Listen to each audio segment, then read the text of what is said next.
International Union for Health and Promotion Education commemorates an important anniversary this 2021, marking 70 years since its foundation. We are celebrating the leadership role played by the IUHPE in shaping global developments through strategic actions on progressing health promotion policy, practice and research in collaboration with our global network of members and partners. So let's celebrate. Let's do this happy birthday. Shall we sing this song? It's happy. No, I'm not going to sing it now, but you will. We will celebrate all together. Keep sending your messages. The way of singing your song is sending your messages to the little chat, the birthday wishes that we have on the platform on your left down the bottom. Keep sending, please. It's really great to see that you are there interacting with us all. Welcome to all the new Salutogenesis attendees assisting to the IUPHE 70th anniversary. And we also invite you to the live virtual visit to Girona's Old Town. We have an evaluation survey as well, which through written notifications you will be asked to answer the satisfaction questionnaire in order to improve for further editions, as we want to make it better year by year, and we kindly ask to answer it.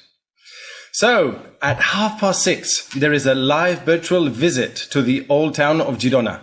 Do not miss it. Girona Old Town is a medieval city with a very well-preserved Jewish quarters and one of the most beautiful cities in Europe. That's for sure. Not only by its city, by its food, by its sea. It's a beautiful place, beautiful spot that we invite you to come, if it's not now, as soon as you can. The next discussion panel we can be watched in our live streaming YouTube channel, as this afternoon we're going to be on streaming on YouTube. Keep on sending your wishes and chats for the 70th anniversary. Will be opened during the 4 days that this Congress, the 11th and the 6th of Salutogenesis, is lasting. So for the next panel of discussion, I have the pleasure to give the floor to Professor Barry from the IUPHPE President. I changed it again. And Professor Paolo Conto, Regional Vice President for the IUHPE in Europe. So the floor is yours. Thank you very much and welcome and congratulations. Thank you very much, Oliver. It's my huge pleasure and honour as IUHPE President to welcome you all to this special anniversary event. And I'm joined by my co-moderator, Professor Paolo Conto, who is the Vice President for the European region. We have a very special programme lined up for you, and my thanks to all the speakers and participants who are joining us for this celebratory event. As I mentioned in my opening remarks at the conference yesterday, the International Union was formed in 1951, officially launched at a conference in Paris, just a few years, in fact, after the establishment of the World Health Organization. This, of course, was a time of great change, and the need for global cooperation was manifest. The International Union was established at the time as a global movement of people and organizations dedicated to promoting global health, equity and well-being. This was a long-sighted and strategic development to set up this global NGO to complement the core function of UN agencies such as the WHO and other governmental bodies. Since then, IUHPE has continued its core mission and developed its role as an independent global professional association, moving from its original title as the International Union for Health Education to embrace health promotion in the 1980s to become the International Union for Health Promotion and Education. So since then, it has maintained its focus on advancing health promotion, has grown its membership base, and we are very pleased to celebrate 70 years of IUHPE at this meeting. We have a whole series of anniversary events taking place throughout the year, in fact. You can find details of these on the IUHPE website, including webinars, regional events, and publications, including a special issue of Global Health Promotion that will be published later this year. We are documenting all these 70th anniversary events that are taking place, and we'll be producing a digital booklet at the end of the year to accompany the book that was produced for the 50th anniversary. So we're keeping a historical account of the organisation's development.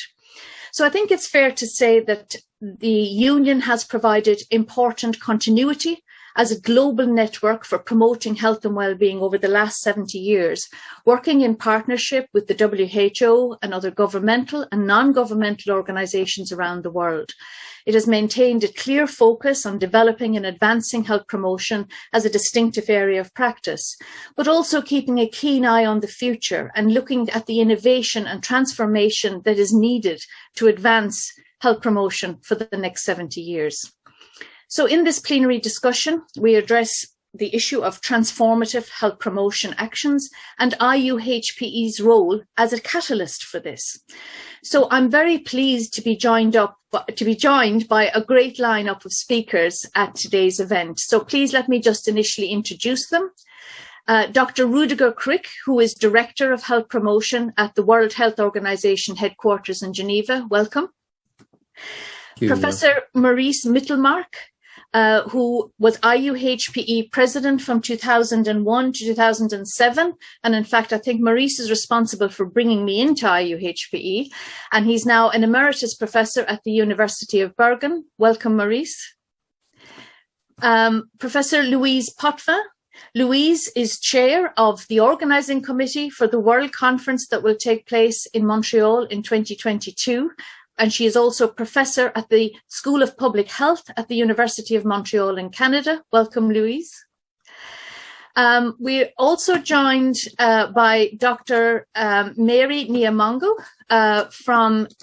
who is our vice president for the African region. And Mary is also the founder of the African Institute for Health and Development. And by Dr. Alok Mukhopadhyay, who is the chair of the Voluntary Health Association of India. And Alok is also the convener of the Independent Commission on Development and Health in India. So we'll be hearing from each of those speakers in just a moment. All very welcome. To get the ball rolling, I'm going to use some slides just to tell you, just to frame the issues that we're going to discuss. So just let me share my screen with you.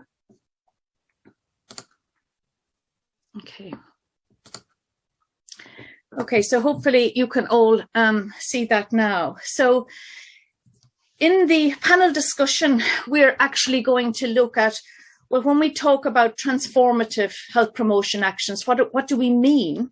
What's needed to advance these? And what is the role of IUHPE as a catalyst for transformative action? Whoops. Okay. Yeah, it's going now. Okay. As I mentioned, our core mission at IUHPE is to promote global health and well-being and equity. And we do that through a number of core functions by advocating for greater health equity, providing leadership through our global network of health promoters to advance health promotion, by creating effective partnership with other core agencies to strengthen action, by developing and translating evidence-based knowledge for effective implementation, and strengthening capacity development for effective health promotion action. Our members are made up of a variety of different types. We have national agencies, universities, institutes, NGOs and individuals. So we're quite a unique membership-based organisation, global one in that respect. The membership votes in an executive board every 3 years. You can see the current board is there. And that board then elects the president and the core officers. We also have a secretariat, which was originally based in Paris and is now based in Montreal in Canada.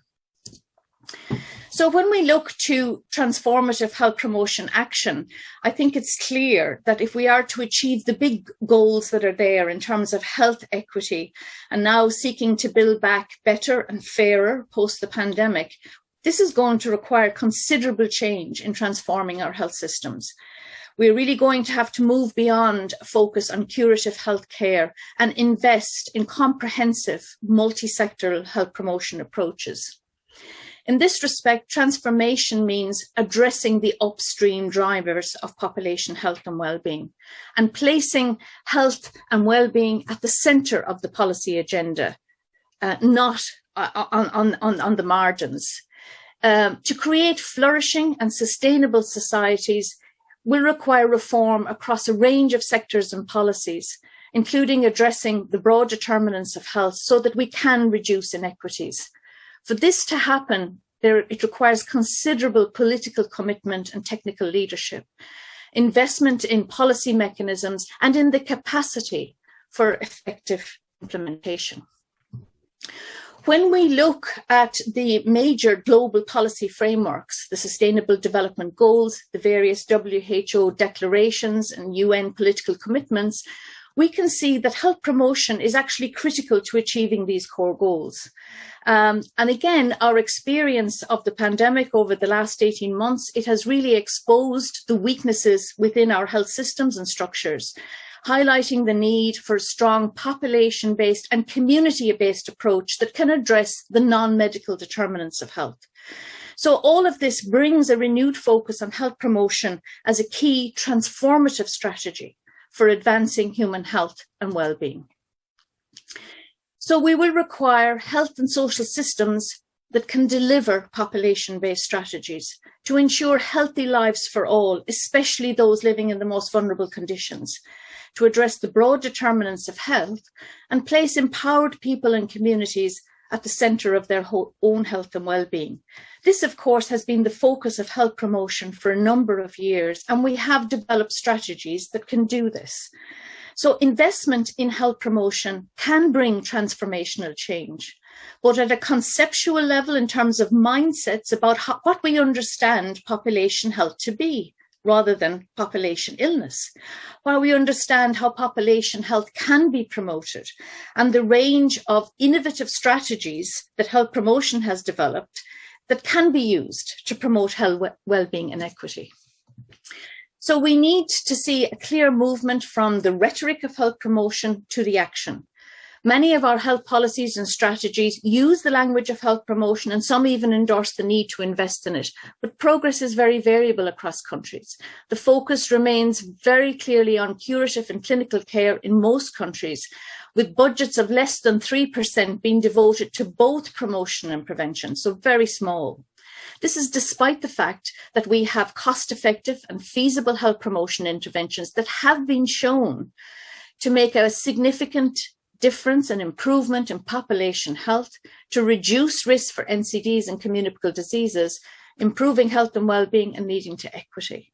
So there are significant gaps in implementing health promotion in many countries. So the lack of political commitment and investment in health promotion systems is particularly obvious. And of course, in many countries, there's a lack of sustainable financing mechanisms. Health promotion budgets are often the first ones to be cut. So this lack of infrastructure, both in terms of organizational and workforce capacity, has led to implementation failure. So in order to ensure that we can move to a more transformative approach, there are some key enablers and some systems requirements that need to be put in place for transformative action. Effectively, we need to look at how we can advocate more clearly for the concept and practice of health promotion. Despite the number of years, I think there is still a poor understanding of what health promotion is and what it does, even within public health, within the health sector, and society more generally. So more effective advocacy is needed. We need enabling policy structures for universal health promotion actions to be delivered on a cross-sectoral basis. And that requires political commitment and mechanisms, intergovernmental mechanisms to be put in place and resourcing. Absolutely critical is effective implementation systems, because we have to have the mechanisms and the workforce capacity to deliver on the ground. We also require investment in innovative research methods so that we can develop the knowledge to underpin a systems approach and make sure that that's translated. So IUHPE, looking at how we are going to address this, I want to give you a preview of our new 5-year strategy.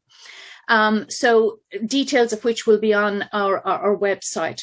We have identified some key strategic priorities for the next 5 years. And some operational measures to achieve those. But you will see that at the centre of the strategy, we have put strengthening health promotion systems, because this underpins everything. Looking for a systems approach to health promotion to be put in place to enable us to achieve these strategic priorities. So in looking at this systems approach, we are drawing on work that was previously done in relation to a systems approach for NCDs, and now we're scaling that up to generic health promotion. So you can see here that the requirements include a political and policy requirements, like having high-level political commitment to health promotion, including at a ministerial level if possible. Developing robust national action plans that have clear lines of accountability. In terms of enablers, we've got to ensure sustainable financing for health promotion, that there is dedicated resources to make this happen, that there are mechanisms for cross-sectoral collaboration, and that we have the technical leadership, high-level leadership in the public service, and that we have good workforce capacity on the ground to deliver. Underpinning this, there are the delivery and implementation requirements to make all this a reality. Make sure that there are good delivery mechanisms, working in partnership with state and non-state actors and communities, and underpinning this all with a good, strong evidence base. So we're asking for these health promotion systems to be strengthened at a country level and at a regional level. In terms of our strategic priorities, we will continue our focus on action on the determinants of health through advocacy, mobilising actions and policies, translating knowledge and sharing good practices, and partnering with key agencies. In achieving the SDGs, we are putting a particular emphasis on promoting planetary health. And this, of course, is a legacy from the Rotorua World Conference in 2019. A new global working group has been established to advance the incorporation of ecological as well as social understanding of planetary health into health promotion, valuing Indigenous knowledge and perspectives on health and sustainable development. We also want to build on learning from the People Planet Health Project, which looks to give a platform for grassroots activists and young activists work in the area of planetary health, working outside of health and looking at their vision for a healthier future. In terms of action on communicable and non-communicable diseases, we advocate a comprehensive systems health promotion approach to addressing communicable and NCDs, looking at health promotion solutions that can be feasibly implemented. Over the last year, during the COVID-19, we developed a project with our partners in Africa and India, which was funded by Vital Strategies and managed by IUHPE, developing community-based empowerment strategies, working with communities in South Africa, Kenya, Zambia and Zimbabwe, looking at how they can work to protect themselves and promote their own health during the pandemic. I'm pleased to say that during the second phase of this proposal, we have partnered with the Voluntary Health Association of India in a phase 2, bringing about a unique South-to-South collaboration in relation to developing a health promotion response to infectious diseases. We also bring a focus on promoting mental health and well-being, the need for a population approach to mental health. And our recent position statement has outlined critical actions that can be feasibly implemented for promoting mental health, implying a whole of government and a whole of society approach. So I urge you to go and have a look at that. Key to a global professional association is our continuing focus on developing the health promotion field, strengthening capacity and increasing the visibility of health promotion as a dedicated field of practice. We promote our IUHPE global accreditation system, which is essentially a quality assurance system for training programs and for practitioners in health promotion globally, and we want to expand engagement of members with the system. We also look to provide a training for continuing professional development.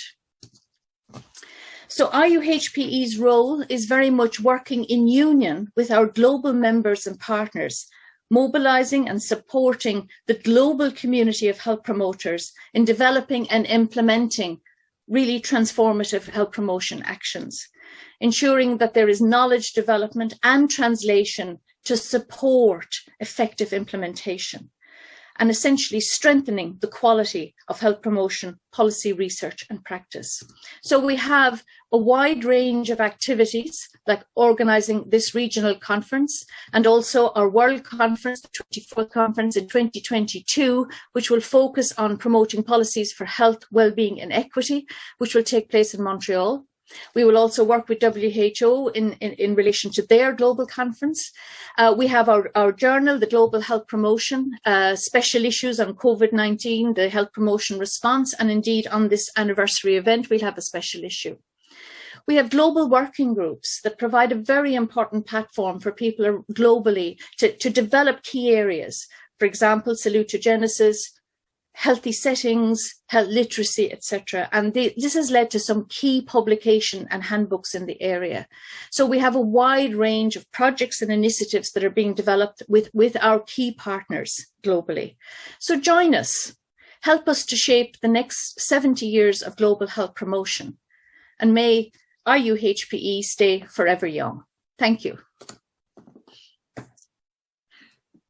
Okay, so I'm now going to turn to our panel to ask them to contribute to our discussion. So first, I'm going to turn to you, Maurice, Professor Maurice Mittelmark, for your commentary.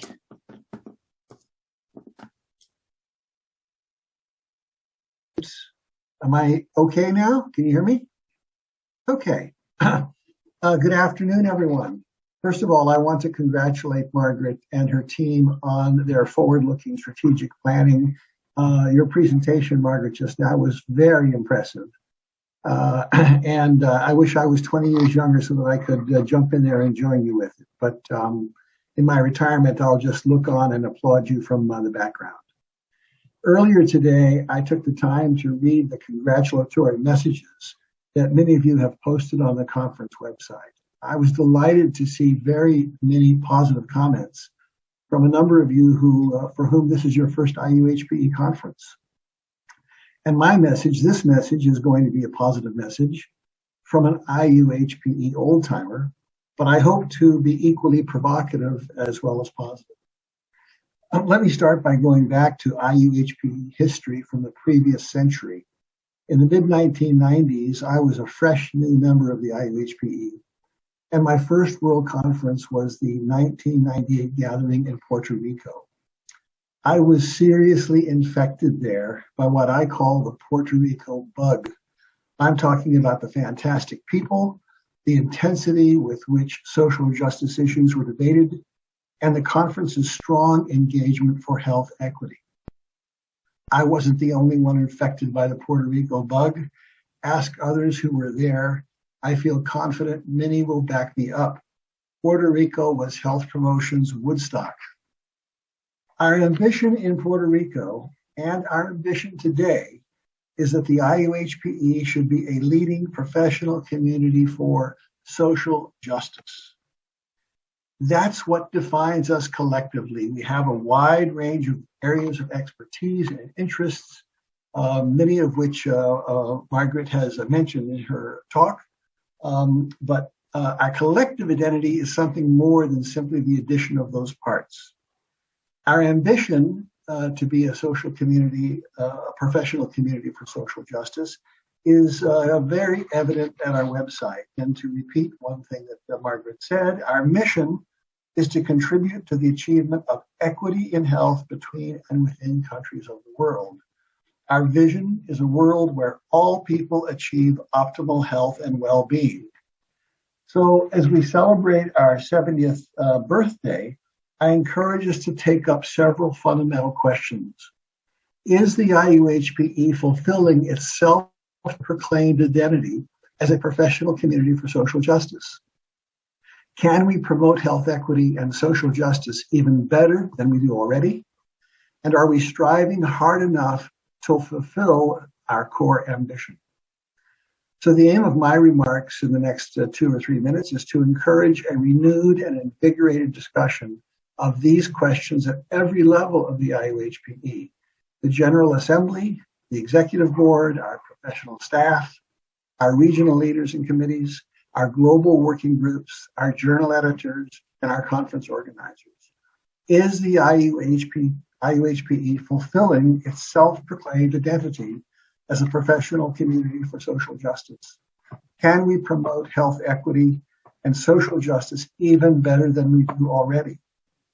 Happily, I can rise to a strong note of optimism.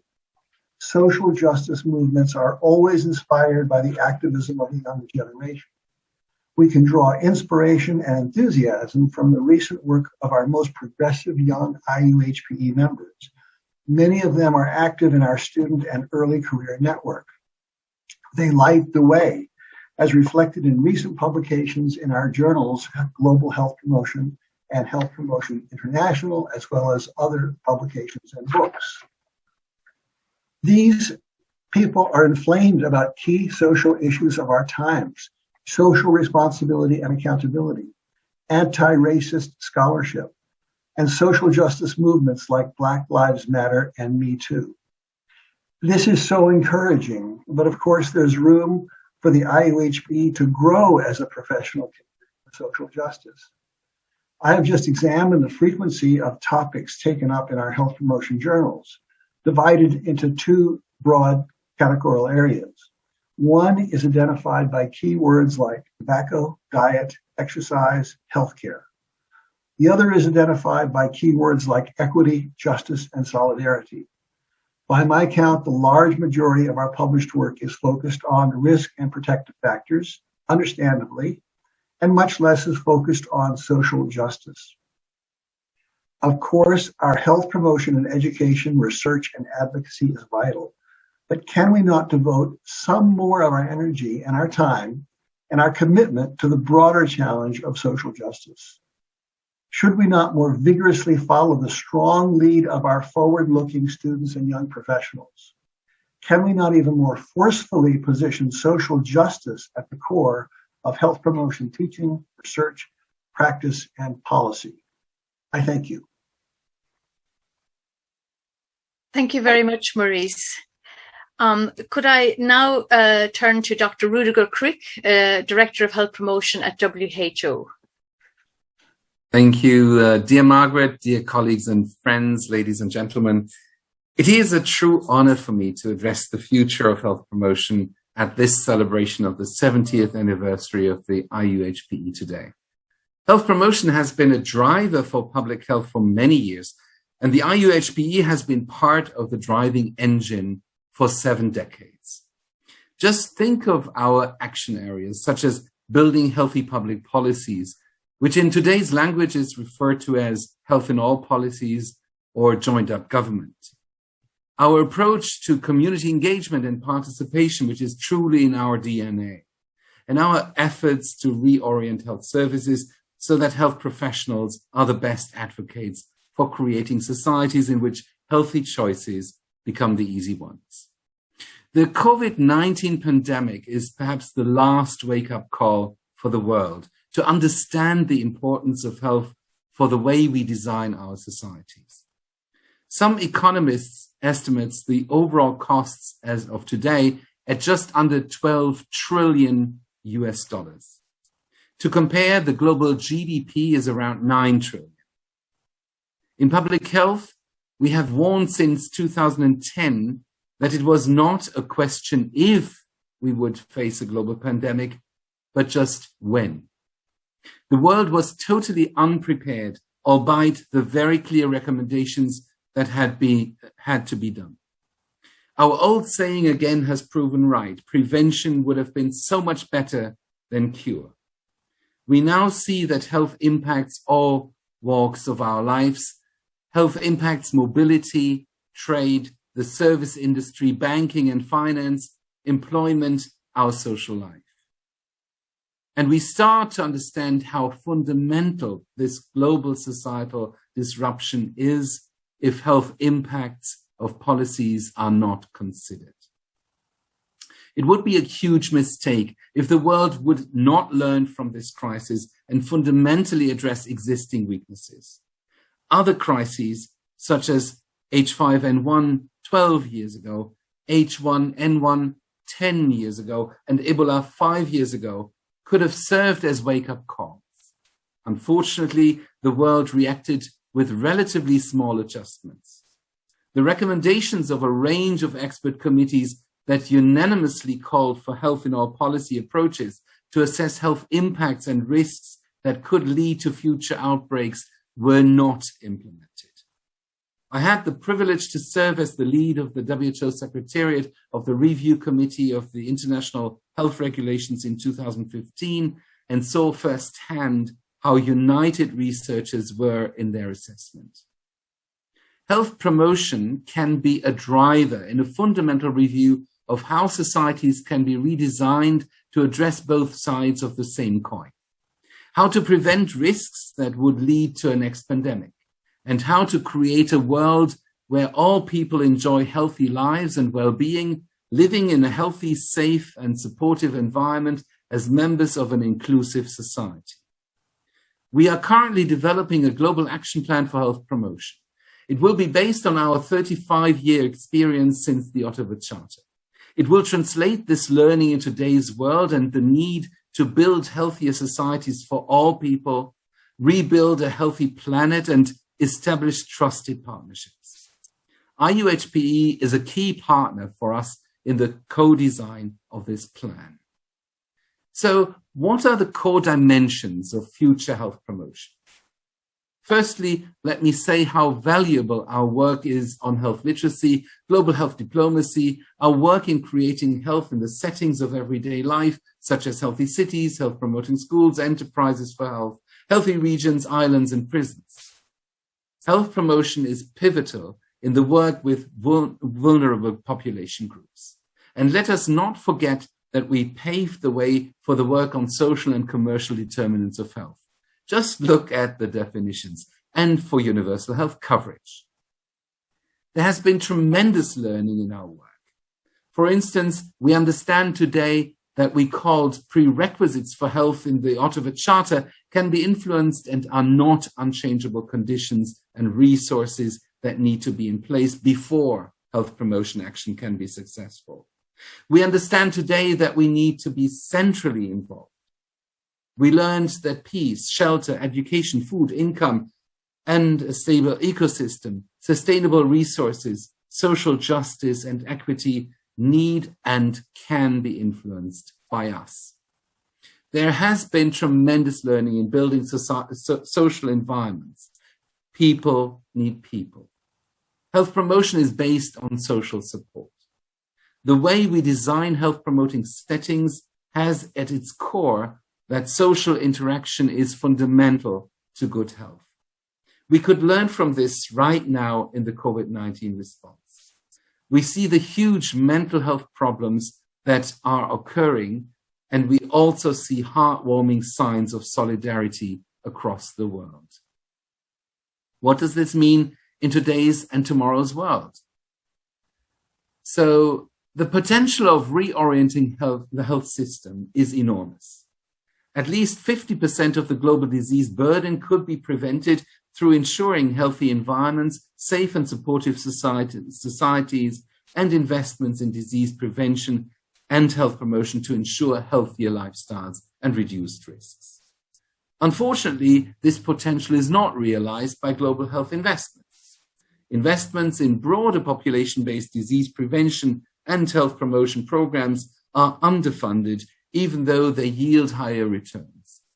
For example, WHO's best buys for the NCDs include cost-effective policies to reduce tobacco and harmful alcohol use, address unhealthy diets, and increase physical activity, even though they provide returns on health many times over. For just $1.27 per capita, these interventions could be scaled up to reach 50% of people in low and middle income countries, yielding a return of $7 for every $1 invested. Access to improved sanitation is another example. It provides a return of $5.5 per US dollar invested, and yet some 2 billion people worldwide lack access to basic sanitation, while diarrheal disease remains one of the biggest childhood killers. Increasing spending on prevention and health promotion with a focus on cost-effective solutions will help to improve health outcomes, reduce healthcare costs sustainably, and contribute to broader social, environmental, and sustainable development goals. Ensuring health and well-being in the 21st century requires us to address health in the context of the major global transitions in demography, urbanization, energy use, and climate change, food systems and nutrition, epidemiological trends, and rapid technology change. In addressing these transitions, we need to be proactive, not only mitigating risks after they occur, but also proactively bending the curve of trends to reduce health impacts and optimize co-benefits. Just as an example, in developed countries, some 50 to 70% of people with internet now go online as the first point of health information in developed economies. In developing countries, smartphone ownership stood at 42% in 2017, and social media use continues to rise. Artificial intelligence and digital health can serve as important tools for improving data collection and triage, training, predicting future health events and risks, as well as behavior change. Nevertheless, privacy concerns are also a key digital health issue, and social media can have negative impacts on mental health. There is vigorous debate over the safety of some new technologies, such as 5G telephony, while e-waste created by throwaway technologies constitutes a growing environmental health threat among the poor of the world's sprawling cities.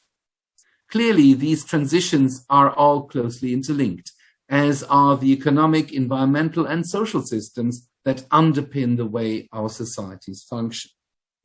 And these transitions all have both positive and negative health impacts.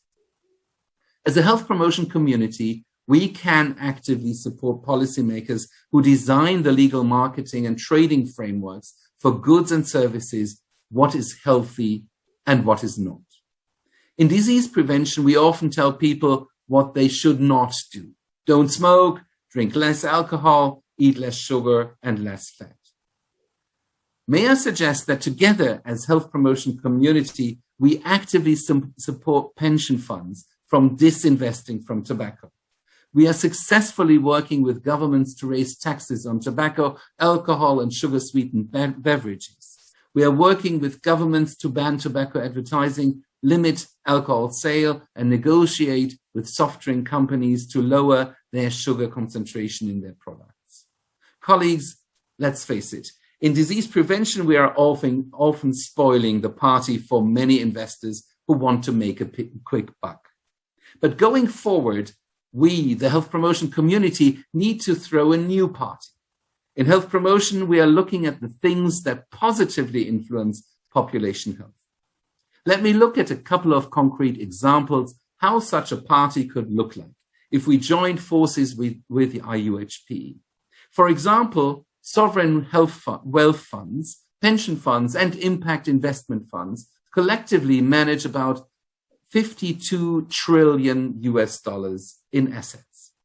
Allocating a portion of these investable funds to investments that positively impact health will certainly contribute to healthier populations.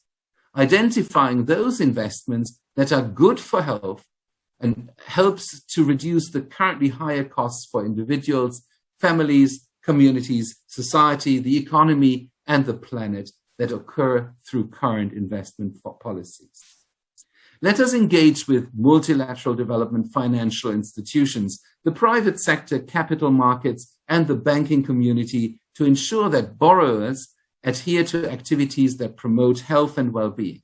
For example, large infrastructure projects are currently not done with active transport, such as walking or cycling, and road safety in mind. Using fiscal and legal tools, one can develop a system of incentives and disincentives with appropriate risk-sharing arrangements to encourage health-promoting lending policies and practices. Let us engage with regulatory authorities, including banking and securities regulators and investment authorities in sustainable pro-health market-shaping policies. We can assist them to provide regulatory incentives and disincentives to entities under their jurisdiction that will promote health. This includes providing regulatory incentives to the institutions that have a positive impact on the common good. For example, investors that comply with environmental, social, governance, and health, the so-called ESG criteria. Banks that lend to health-promoting industries would be subject to lesser regulatory reserves. Environmental regulation would be structured such that the true costs of environmental impact is reflected in the costs of a project, including the application of the polluter pay principles. Fiscal incentives, such as subsidies or tax breaks, would only be provided to health-promoting industries. Let us engage with partners to advocate for corporate governance reform to make the board more accountable for actions that impact on public health. Multinational corporations are among those selling health-harming products and should be made more accountable for their actions. We can together support those corporations that move away from a shareholder-centric position to one that takes into consideration other influences, such as population health gain. While we acknowledge that this is a very different way to look at business, business leaders increasingly see the value that stakeholder value offers huge potential to drive very different strategies and outcomes. Emphasis on short-term financial returns should be discouraged of more longer-term returns which complies with ESG and H criteria. Let us together provide fiscal and legal technical support to countries that are considering fiscal measures and other pro-health market-shaping policies that are affecting health. The provision of subsidies or tax breaks for health-promoting activities such as sustainable transport, exercise and sports participation, as well as the consumption of fruits, vegetables, and healthy diets, offer tremendous opportunities to help consumers make the healthy choice. We can support initiatives to remove subsidies for fuels, as well as those activities which harm the environment. The aim of this support is to provide an enabling environment to make the healthy choice the easy choice. Finally, we continue to engage partners to promote collective action for health and well-being. An empowered citizenry is essential for people to enjoy the highest attainable standards of health and to make governments accountable for the health of their people. WHO will continue to engage partners in health literacy, strengthen participatory governance and health in all policies in support of legal and fiscal measures affecting health, and help ensure that informed consumers support an enabling environment for healthy choices. Dear colleagues and friends, health is a compass for development and a barometer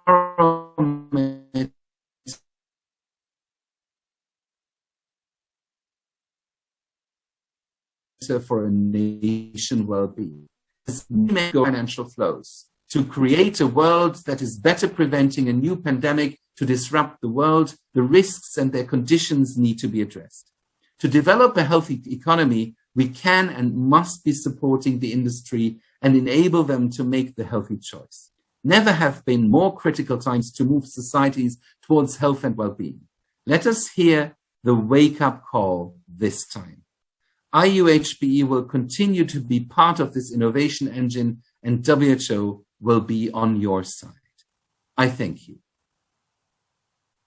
Thank you very much, Dr. Crick. You've outlined a wide range of issues there. And can I just remind delegates that if you have comments or questions, please put them in the chat function, because we do want to get some interaction with you. So use the chat function and we will move to that. Our colleague, Dr. Mary Nyamanga, unfortunately is not able to connect with us. She's having connection problems, so she's not able to join us. But next we will go to Louise Potvin. So Louise, can I turn to you, please? Yeah, I will start by apologizing. When we did the sound test, there was not that much noise in the street. The guys are just opening up the street and pumping something. I hope that the background noise will not be too much of a disturbance to you.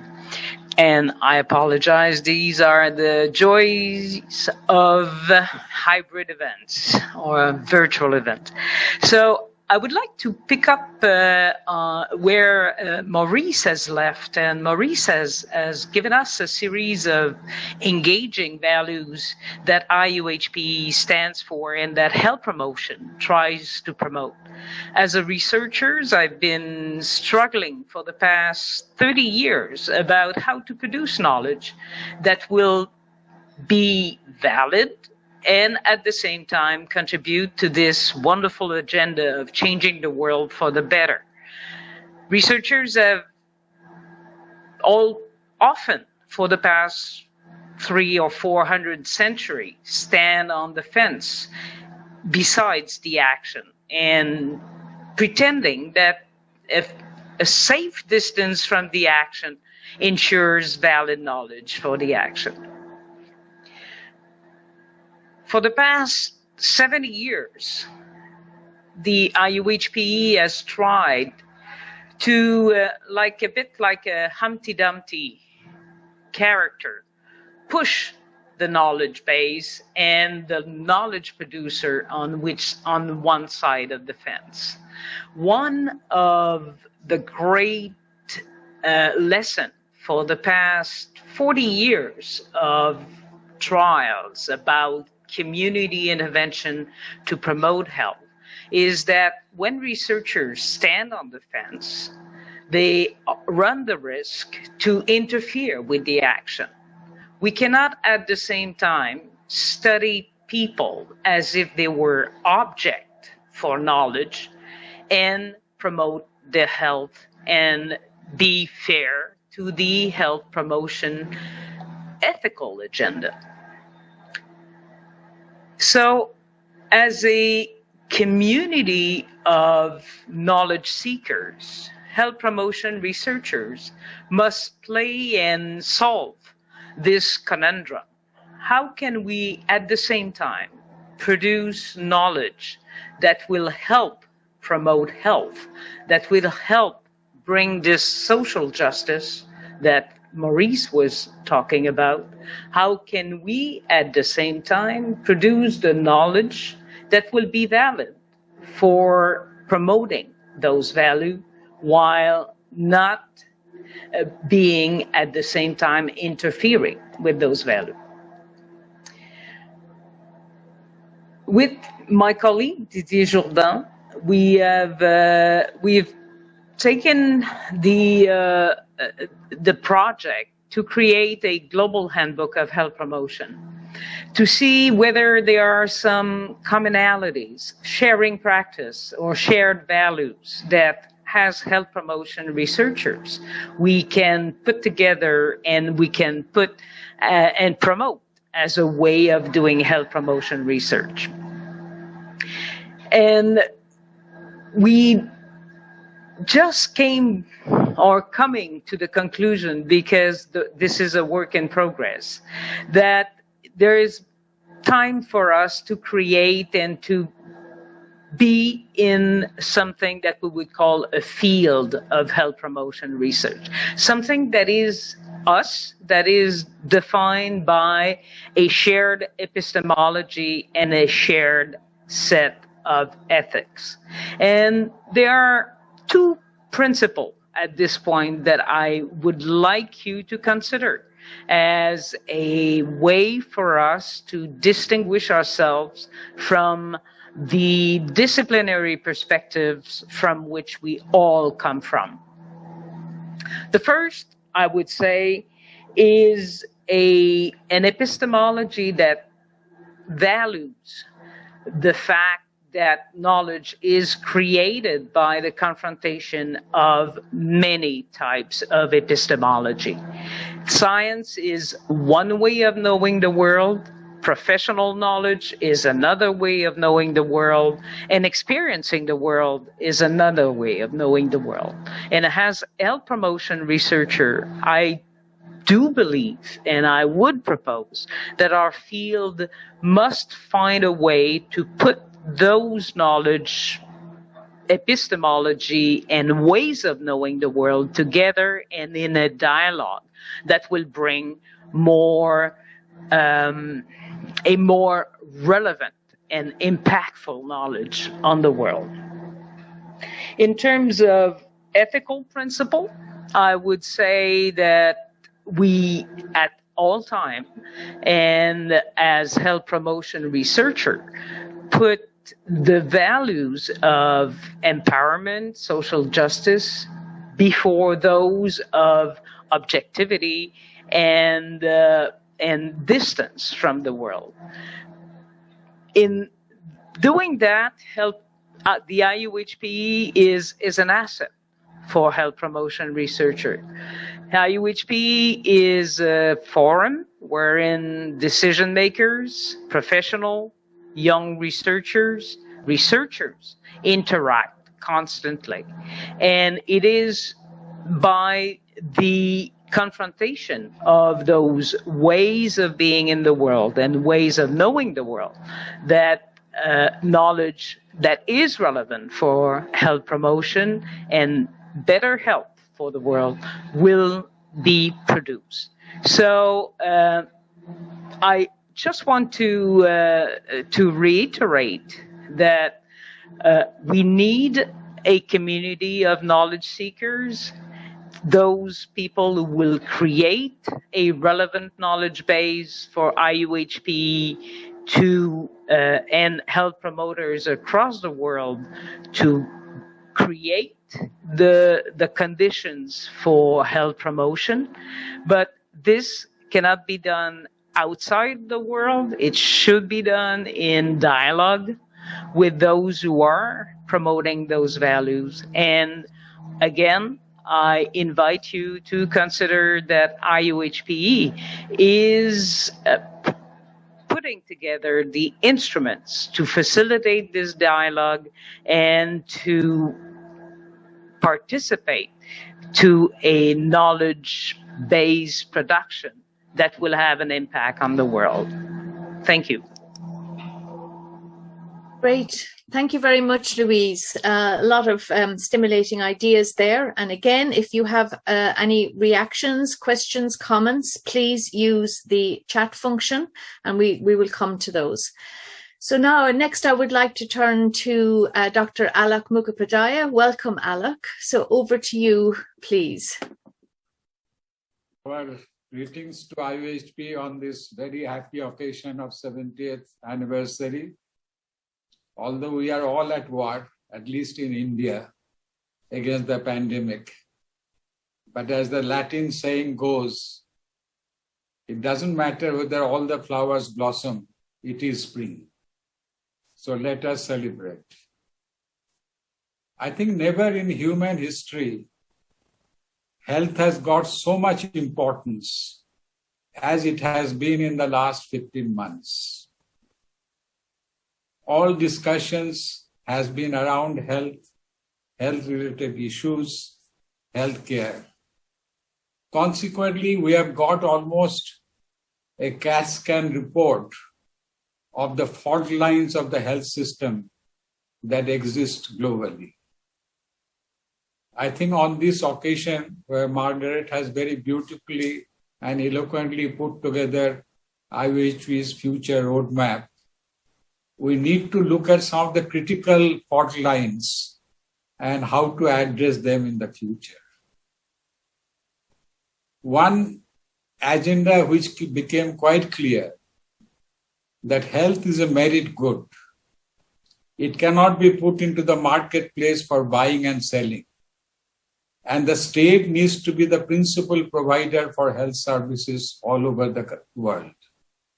I think IUHPE, its member institutions, and all of us need to ensure that the lessons of this pandemic strengthen this belief that state must be the principal provider of health services and systems. I think second issue, which we have been talking in our forums for many years now, is almost extraordinary inadequate resources, both financial and human resources for the health sector. In developing countries, health-related budget is still looked at as an expenditure. And in developing countries where the health is looked as an investment, it lags far behind the investment in sectors like defense and many others.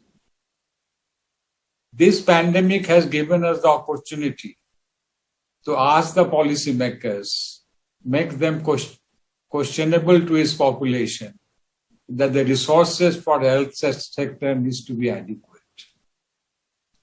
In the areas of human resources, the developing countries are facing a crisis. We have seen how important role our doctors, nurses, caregivers, frontline workers played during this crisis and are still playing it. We need to value them. We need to ensure that they are adequately compensated. But on top of it, the numbers are absolutely inadequate. Even in Europe, if you take away the Indian doctors, Filipino nurses, and Kenyan care providers, many countries in Europe, health services will almost collapse. So we in IUHP need to ensure that in our own settings, the issue of inadequate resources, both human and financial resources, are adequately addressed. I think third thing, that WHO some years back took the initiative of looking at the social determinants of health. The committee set up under the chairmanship of Sir Michael Marmot came out with a very doable agenda to look at the issues of social determinants of health. This pandemic has shown that for the large part of our population, health is an impossible dream if the social determinants are not adequately addressed. I think it is a very principal duty for IUHP and its members and institutions affiliated to look at the issues of social determinants in much more engaging manner in the future. I think fifthly, I would like to say that public is missing from public health. It is almost always driven by the state. Public is the recipient of the health services. They are not the active players, or they are not the dominant voices in management of the health services. So IUHP need to ensure that public is back into the public health.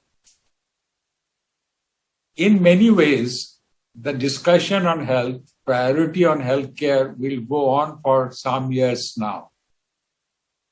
Before it goes out of the window again, we need to ensure that this favorable climate is properly utilized. The favorable wind is only of consequence if the direction of the boat is right. And boat can go in the right direction if we look at some of the issues I just mentioned. In this overall scenario, I think IUHP has a very important role to play because of its wide network all over the world. It can play the role of a honeybee to ensure the innovative ideas, the knowledge gets distributed all over the world. There is a horizontal integration of the experiences. And lastly, real globalization that we all expected during the pandemic, but unfortunately that never happened. The moment we reached a critical situation, the borders came down, the countries become completely walled by the Chinese wall kind of a situation. So IUHP need to ensure that global spirit, the globalization process, become active and energetic in the future.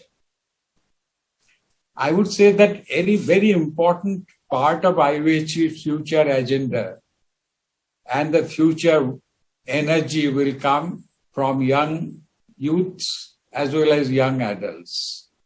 During the pandemic, we have seen in many settings, while the schools and colleges were closed, they played an active role, innovative role in many ways. Some cases ensuring the supply of oxygen to the needy patients, some cases trying to see a newly orphaned kid gets readmitted in the schools in a very energetic, innovative, and motivated way. So probably we need to take the youth forces and the young adults in our forum much more actively in the future. I also feel that maybe in the past, we have not been that active in the social sector, social media as well as digital media. The time has come for us to re-examine the potentiality of digital media and social media and ensure that our message goes all across. In engagement in the forming of future policy, IUHP needs to engage not only with WHO, but many important players who shape the global health policy now. I'm talking about Global Forum, I'm talking about Gavi, I'm talking about European Union and European Health Authority. I'm talking about the philanthropies like Bill Gates or Bloomberg's and others who are being an important player in the health agenda in the Global Forum now. But somehow in their priority also, health promotion doesn't figure that well. We need to engage with them, impress with them with evidence to show that they should invest much more for health promotion and related activities in the future. Now let me take you to a little bit to Southeast Asia. As you know, Southeast Asia is 1/4 of the global population. Lot of different ideas and concept of global health promotion is being tried out in many settings of Southeast Asia. As you know, Thailand has an energetic health promotion program all over the country. Malaysia is also taking that journey forward. Sri Lanka is doing admirably well. Bhutan has started a new concept of gross happiness index, where they're looking at the health indicators from the point of view of health happiness perspective. In India, health and wellness centers are being set up all over the country. But there are two problems here that we are facing, which is absolutely acute, and we need your advice, your support, and your experience in the future. Number one, in Southeast Asia, inequality is very large. Almost 1/3 of the population live below the poverty line. Now, health promotion agenda for the people who doesn't have basic supply of food, shelter, drinking water, obviously needs to be little different than our current concept of health promotion of vegetables, fruits, eggs, chickens, and exercise and all kind of things that we talk about. In their context, in their reality, it is like Marie Antoinette saying that if you don't have bread, eat cake. So in Southeast Asia, with the newly set up forum of IUHP, a regional forum, we are trying to figure out what will be the health promotion approach for the people who doesn't have adequate economic means. Can you use the local health tradition? Can you see that how within their current situation, they can be little more healthy? And more importantly, although there are a lot of effort from the countries to ensure economic security of these population that we are talking about, the entitlement is not reaching them. Sometimes it's because of digital divide, sometimes because of some bureaucratic problem, sometimes because of the illiteracy. So we, the health promoters in Southeast Asia, wants to become a facilitator so that they can get the facilities which are supposed to be getting from the state and the country. That will help the process of their becoming healthier in a much more quicker term, besides the usual economic activities that they are doing. So these two experiments we are embarking on in Southeast Asia, and we need your support for that. Lastly, I would say that, in this complex situation of healthcare today, at the end of the day, we see that the professionals advise, but the politicians decide. It is my personal experience working at the national level and in some regional level. But in the professional advice that the politicians are getting, somehow health promotion people are missing. Health promotion professionals are not having adequate forum or adequate weight in these forums. We need to ensure that in future discourse with the politicians and decision makers, health promoters have adequate say in many of the important decisions that we are being made. I would end by saying that in this complex, we have got a lot of brevity out of this crisis. It has taken a toll in our personal lives, family lives, the lives of the community. But it has also told us, it has also ensured our belief that we can win. We have the wherewithals to come out of this crisis victorious. It was almost like a war, and we are almost at the point of victory.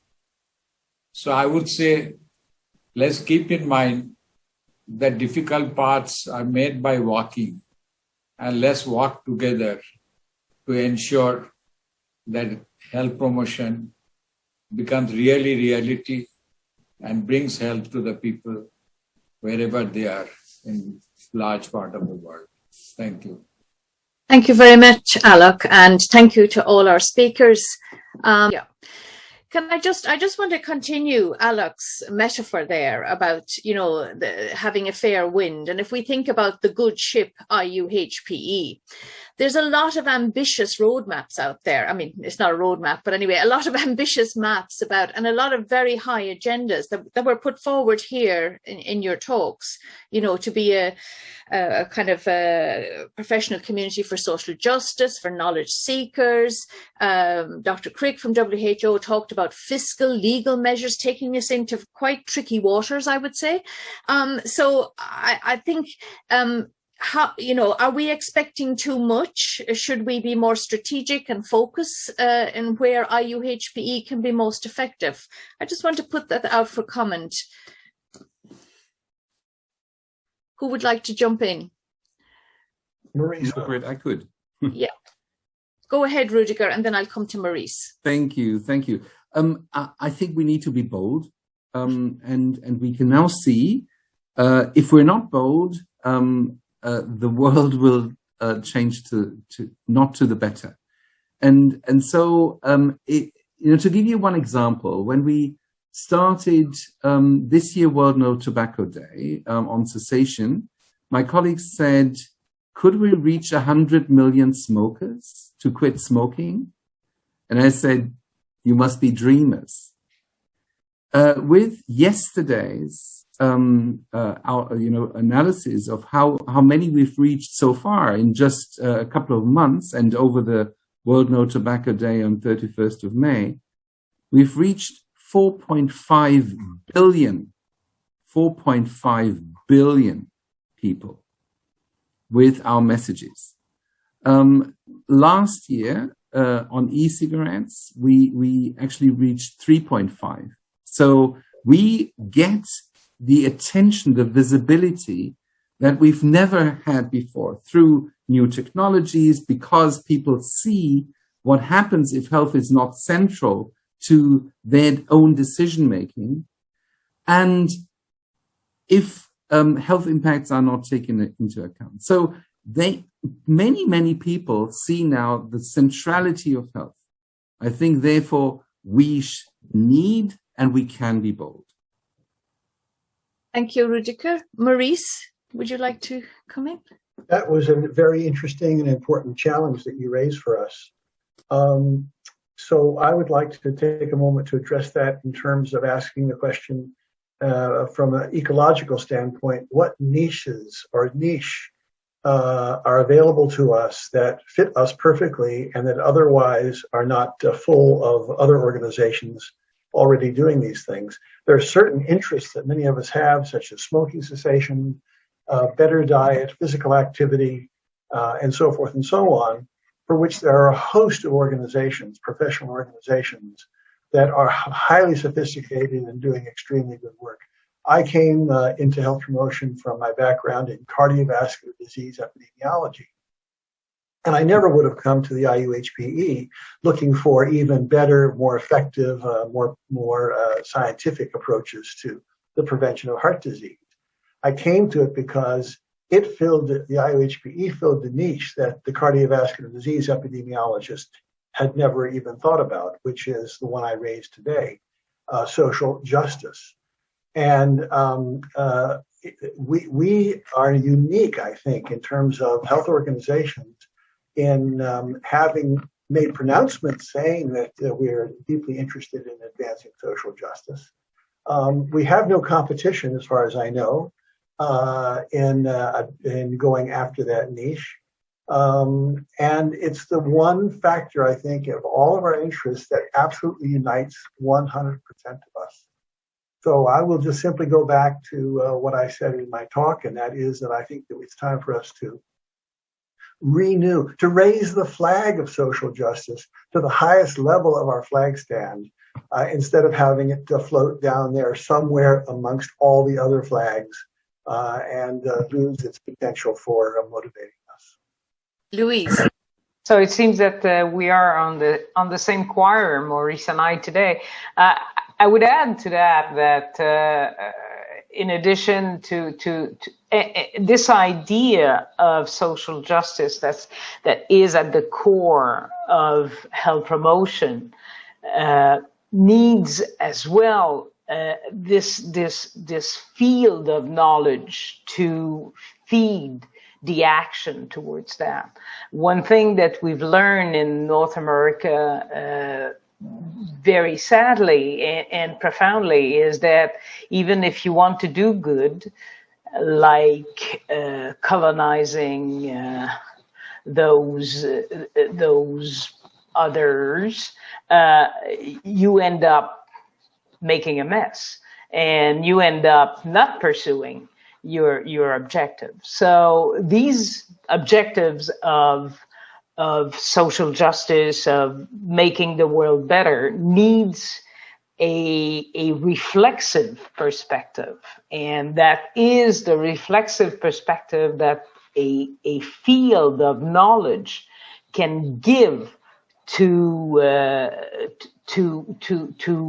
the do-gooders that we are. But this field should be relevant as well. And in order to be relevant, there must be some dialogue there. So that's why we call for a distinct knowledge base and a distinctive way of doing health promotion research that is valid, that will produce the knowledge, but that will produce a knowledge for impact in the pursuit of the agenda. Let me give you an example. Can you make it short, Louise? We're coming towards the time. No, Go ahead, no, make it short. The example I wanted to give you was in the management of the pandemic in big cities, in a city like Montreal, for example. So all of a sudden, 2 months in the pandemic, it appeared that all the measures that were put together by people at the top were not reaching the people at the bottom, the people in the street, the people living in crowded condition. Big deal. Most of us would have predicted that. But when the knowledge is disconnected from what's happening in the field, that's what happens. So you're leaving people behind. Your ideal of social justice and health as a human right is left behind. So this is why we're pleading for this distinctive knowledge base for health promotion. There are two questions, or maybe two comments.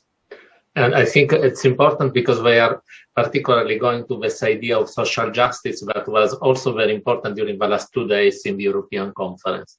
The first one is how we increase the socio-critical point of view, both on researchers and practitioners, to achieve social justice, and in particular, how to address health promotion in the health promotion training curriculum, social justice.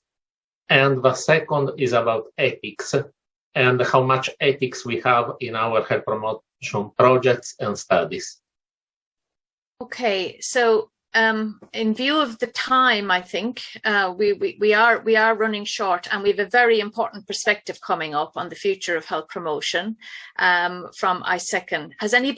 Would anybody like to, just a quick on those particular questions? I just want to take a response to those particular questions. If anybody can make a brief comment on that, and then I want to move to introduce Nikita.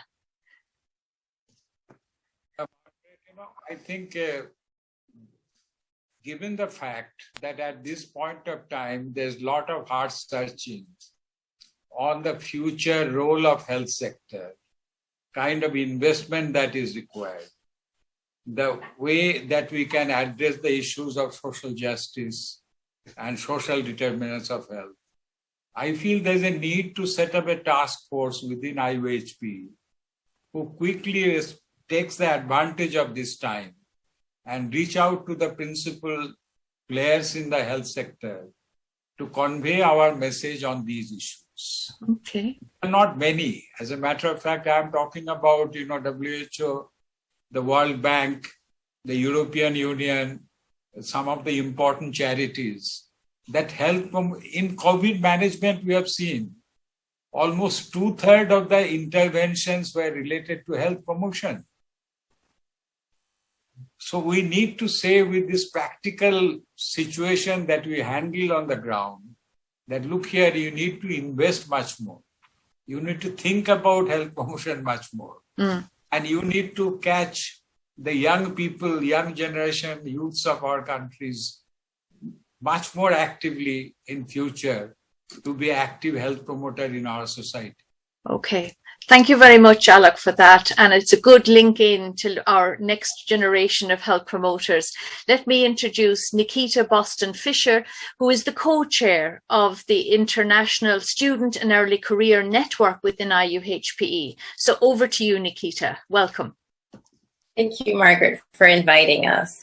Good morning, good afternoon, everyone. My name is Nikita Boston-Fisher, and I am the co-chair of the IUHPE Student and Early Career Network, which is commonly referred to as ISECN. ISECN assembles young professionals and students in health promotion from across the globe and aims to identify, support, and serve the needs of our membership while influencing and supporting the IUHPE agenda. In fact, one of the needs our membership has commonly requested is a mentoring program, and it gives me immense pleasure to announce that we finally have one. The IUHPE ISECN mentoring program is now open for applications, and all that information will be up on the IUHPE website and social channels next week. So if you are a student or early career professional, I highly encourage you to join ISECN and consider applying for the mentorship program. On behalf of my co-chair, Himera Nakuda, and our entire network, it is my pleasure to introduce our contribution to the IUHPE 70th anniversary celebrations. We sent a call out to our network asking them to answer one or all three of the following questions via video. What is your vision for the future of health promotion? What does health promotion mean to you? How do you feel about the progression of health promotion at this time? We received submissions from students in 8 countries: Brazil, Italy, Estonia, South Africa, Ireland, Norway, Taiwan, and Puerto Rico.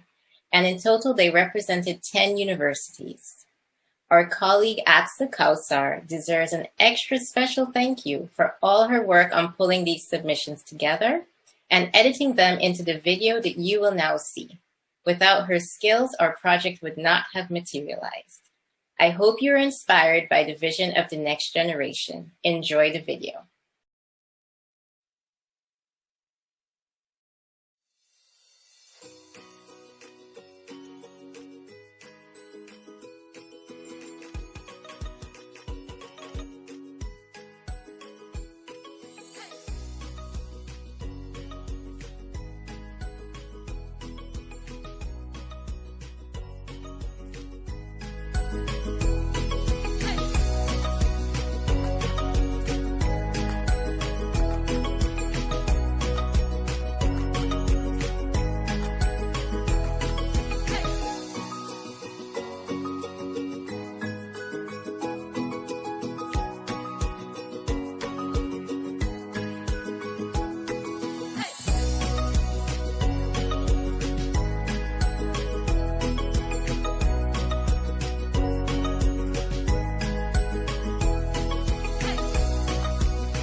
When I think about health promotion, I think about a way to have a social care, a way to look at all the mankind in need and make their lives better. The World Health Organization definition, health promotion enables individuals to increase control over their own health and improve it.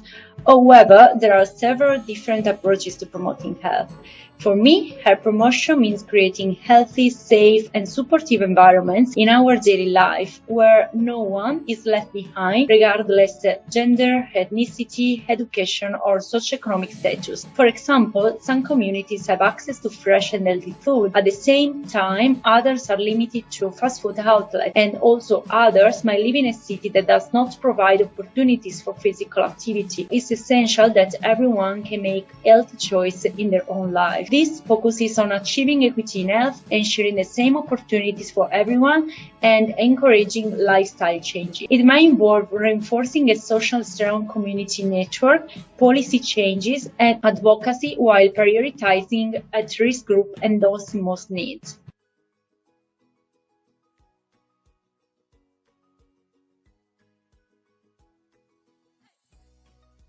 It means to be a role model and a guide to a healthy lifestyle. To me, it's a lifestyle and a wish to make people live their lives healthy and happy.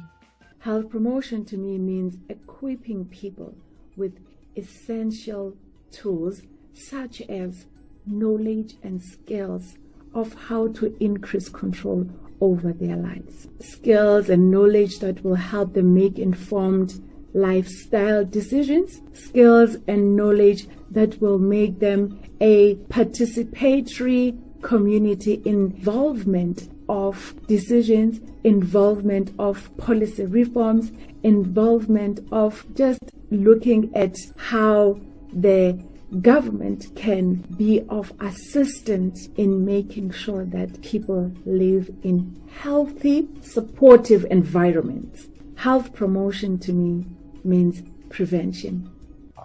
I would say that for me, health promotion entails the ability of individuals, communities to have control and influence over their own health and all the aspects and factors that determine their well-being and health life. So fundamentally, health promotions to me then entails the ability for us as health promoters to be able to empower communities through participation and also policies that are conscious of the health needs and sustainability of communities, both at a local level and also globally. Health promotion to me, it is like field of public health which is focusing on prevention and trying to reduce several health risks.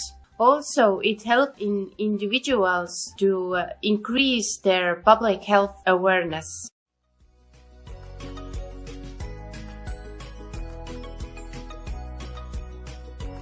The last years we have talked about health promotion and we have many initiatives all over the world, but the coronavirus, this social disease, is showing us that we have a long way to go through in health promotion. This time, the COVID-19 pandemic heavily influences the current state of all health promotion activities. The most prominent figures in the fight against this infection are all the professionals involved in clinical treatment and prevention of the disease, with measures such as contact tracing and lockdowns, which are not health promotion actions. I think that one of the greatest needs expressed by the entire population in this period was the need of information, especially correct and reliable ones. In response to this need, a great deal of work has been done by all the professionals involved in carrying out health promotion actions, and in particular those involved in health education and health literacy, such as the WHO, which since the beginning of the pandemic has been providing information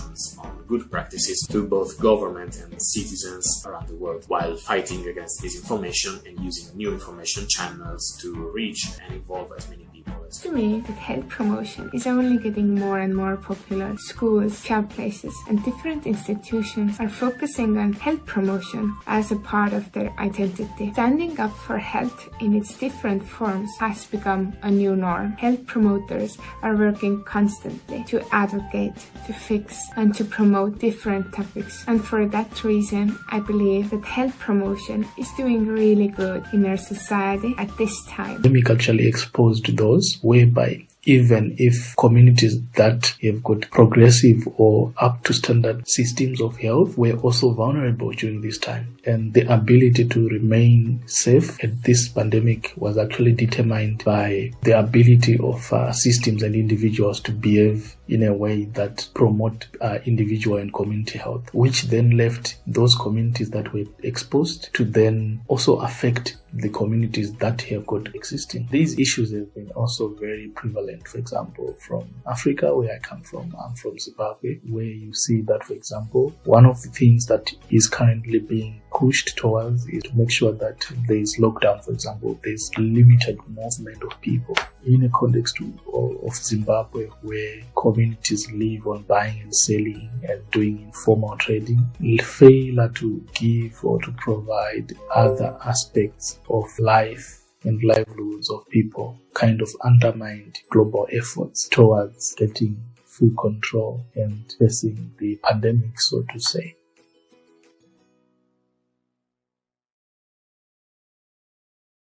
The vision for the future of health promotion is to make the highest possible quality of life available for all people equally. The most important topic of future health promotion may be mental health. More people will be aware of what health promotion is and what type of job a health promoter does. More companies and organizations will care for their employees' health. Human health, social well-being, and environmental protection are the main challenges for the future of health promotion. The environmental, social, and health challenges that we have today, thinking, for example, to the climate emergency, the COVID-19 pandemic, and the possible future ones, need a clear strategic vision, starting from a careful reading of the current situation and outline strategies and perspectives for a more sustainable future. For example, by investing in nutrition, food production system, in transport and mobility system, access to safe and favorable environment, and the different opportunities to be physically active in everyday life.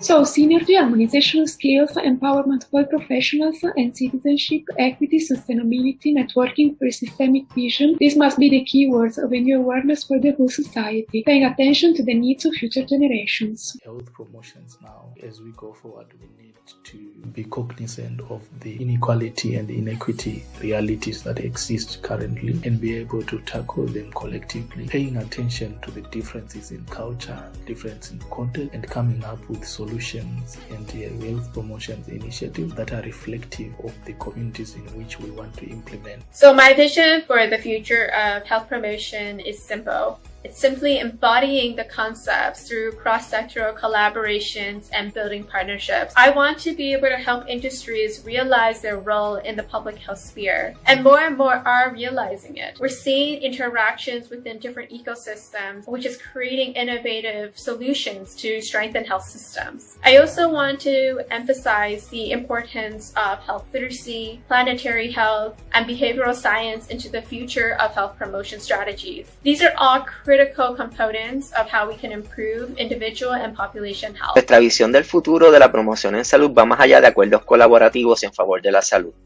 Si analizamos la primera reunión internacional en donde se desarrolló la Carta de Ottawa, vemos cómo estas naciones y sus líderes desarrollaron iniciativas que muchas de ellas quedaron plasmadas en un documento.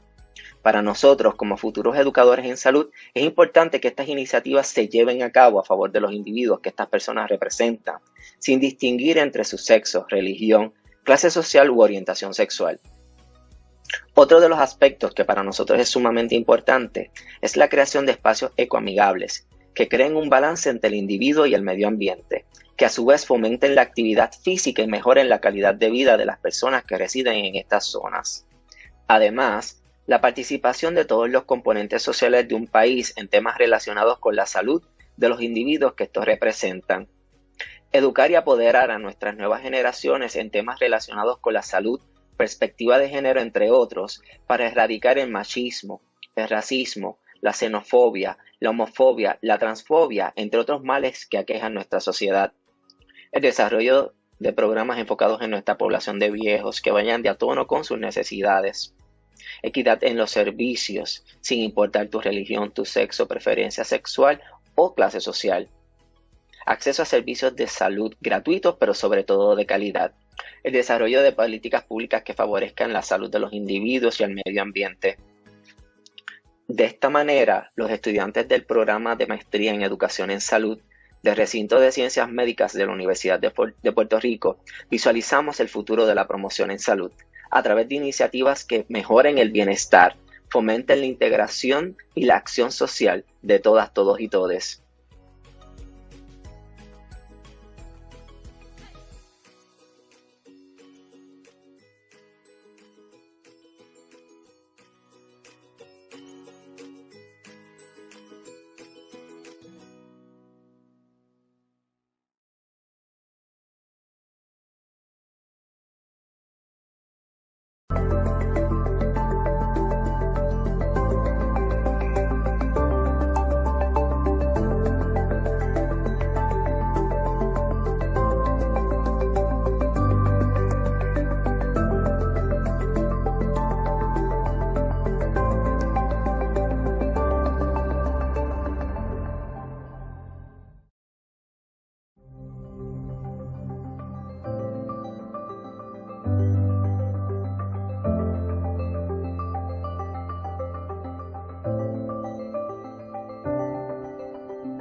Good afternoon, dear colleagues and friends.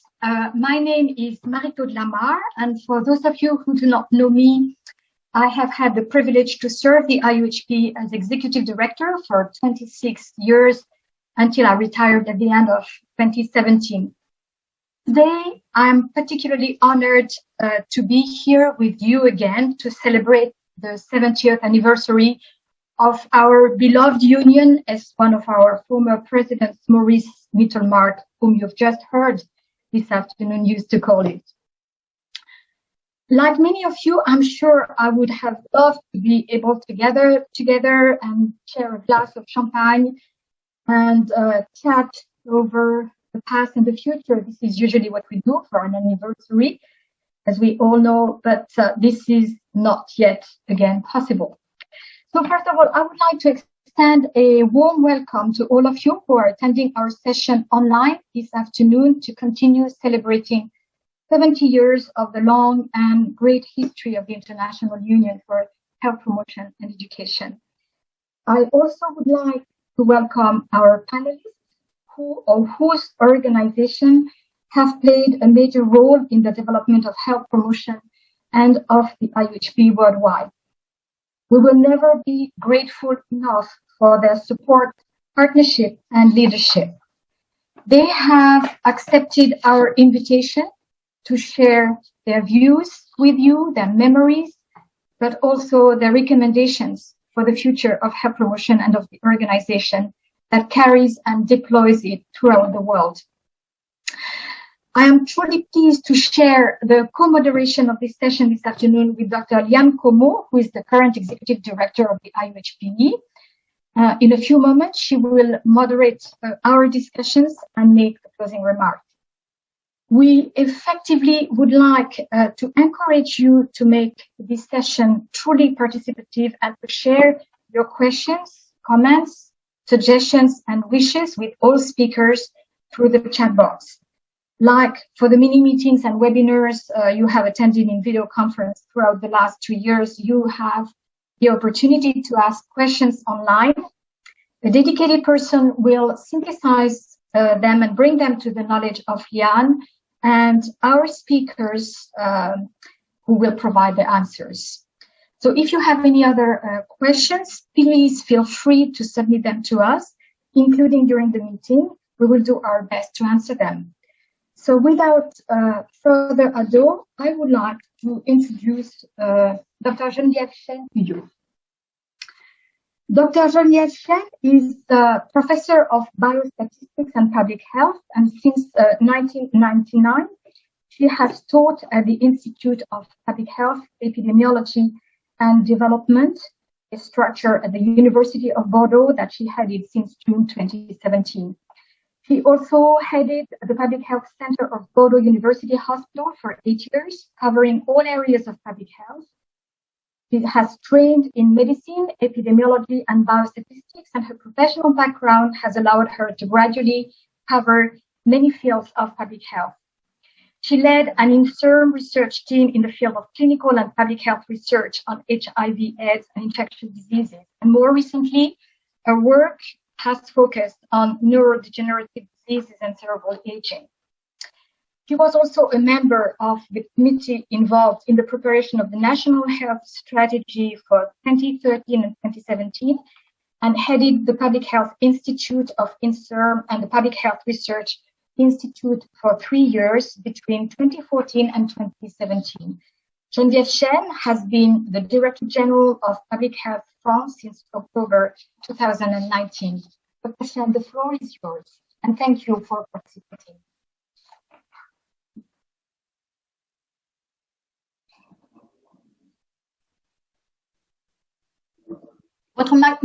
Thank you. Good afternoon, and thank you very much for the introduction, the very kind introduction. And I would particularly like to thank also Madame Margaret Barry, President, and Madame Liane Como, Executive Director, and Marie-Claude Lamar as the former Executive Director for inviting me to this celebration of the UIPES Foundation in Paris that occurred just 70 years ago. So today we are celebrating the anniversary of a global organization, a network of researchers, decision makers, practitioners, individuals and institutions, which has left its mark on 7 decades of intense activity, construction and dissemination of knowledge, advocacy to develop public policies that are favorable to health, capacity building of stakeholders through think tanks, publications, and also regional and global gatherings in the service of improving health and reducing health inequalities.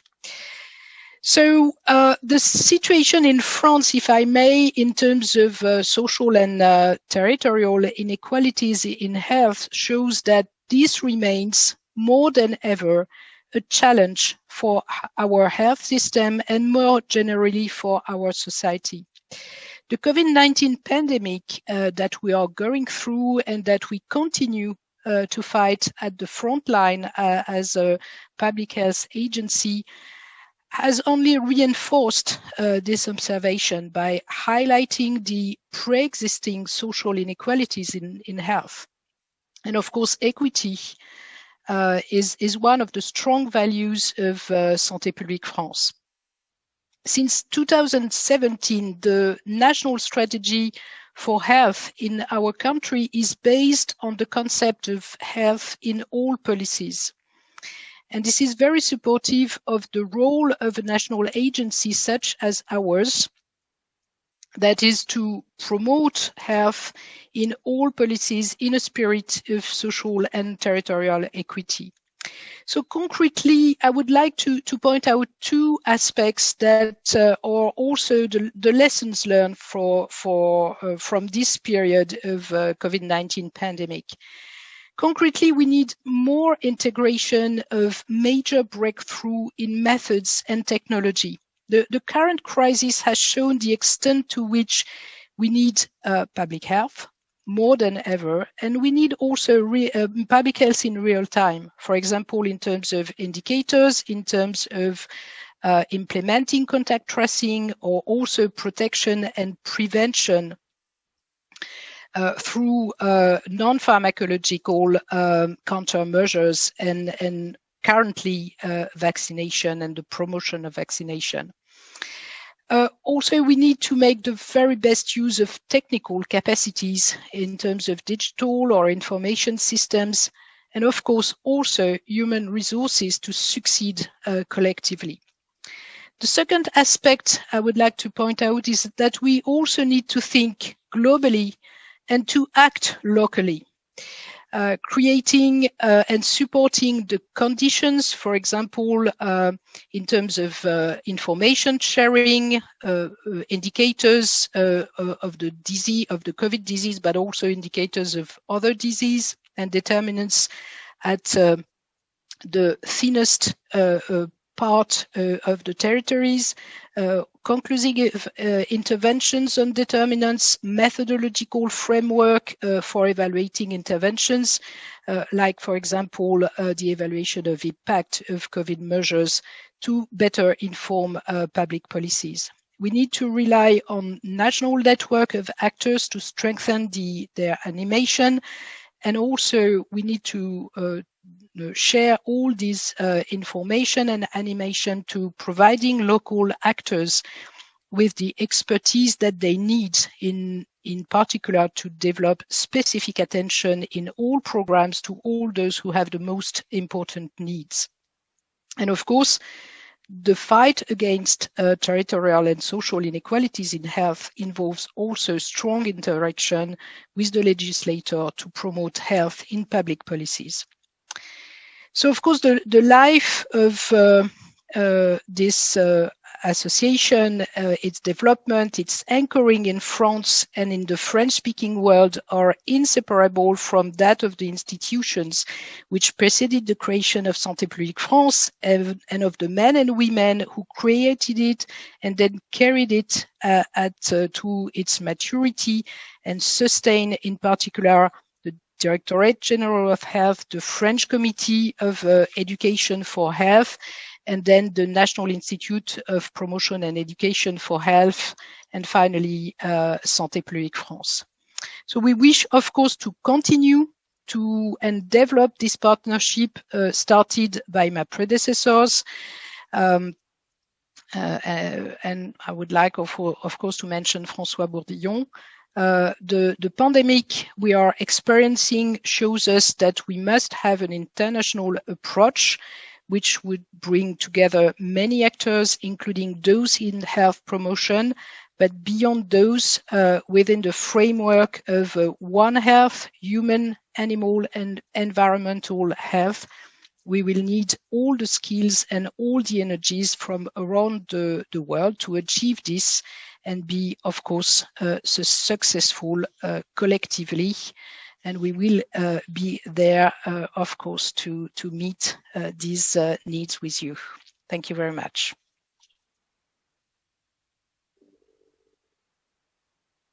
Thank you very much, Dr. Shen. As you rightly recalled, I think the life of the IUHPE and its development for decades are inseparable from the support received from the French governmental and non-governmental institutions that preceded the creation of the IUHPE in 1951. It means almost 70 years of very, very concrete and strong support of our organization by the French authorities. So we are They're immensely grateful for this support. And like you, I think that we are many in the IUHPE that look forward to strengthening our partnerships with Santé Publique France.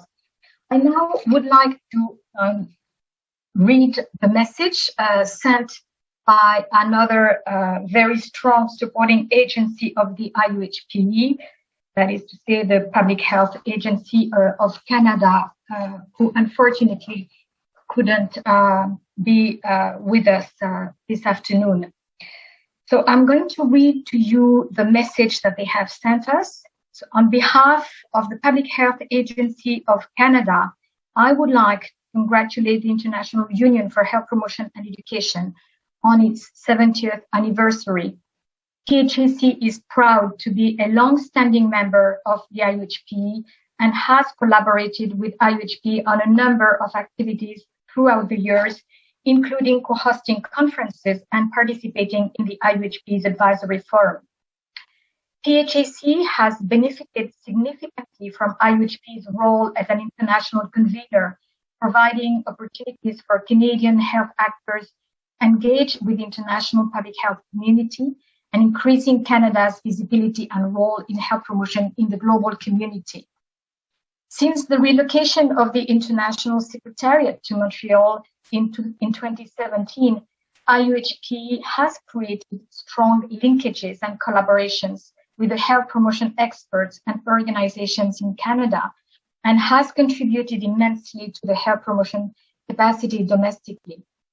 I look forward to our continued relationship with IUHPE and to future opportunities to collaborate and expand public health capacity and expertise, both domestically and internationally. And the message is signed by Mrs. Candice Saint-Aubin, who's the Vice President for Health Promotion and Chronic Disease Prevention branch at the Public Health Agency of Canada. Again, I mean, I think it's not possible here to recognize Canada's full influence in the vision and practice of global health promotion, nor its infinite contributions to the development of the field on a global scale. Need I recall that the first international conference on health promotion held in Canada in 1986 gave birth to the Ottawa Charter, or that Canada has been a strong advocate of the strategies contained in the Charter and a no less important partner in their implementation. In 1976, the first IUHPE regional office for North America was established in Canada. And in the early 1990s, Canadian health promoters, in particular, Laveda Pinder, helped the IUHPE transform its way of thinking about health and health promotion by highlighting the importance of social, economic, environmental, and other health-related issues. As it was just reminded in the message of Mrs. Candice Saint-Aubin, this Canadian leadership in the activities of the IUHPE has continued until today with the hosting of the International Secretariat of the IUHPE at the School of Public Health of the Université de Montréal, with the support of many partners. It is my pleasure now to introduce another speaker who, again, was unfortunately not able to be with us this afternoon, and I will introduce Mr. José Luis Castro.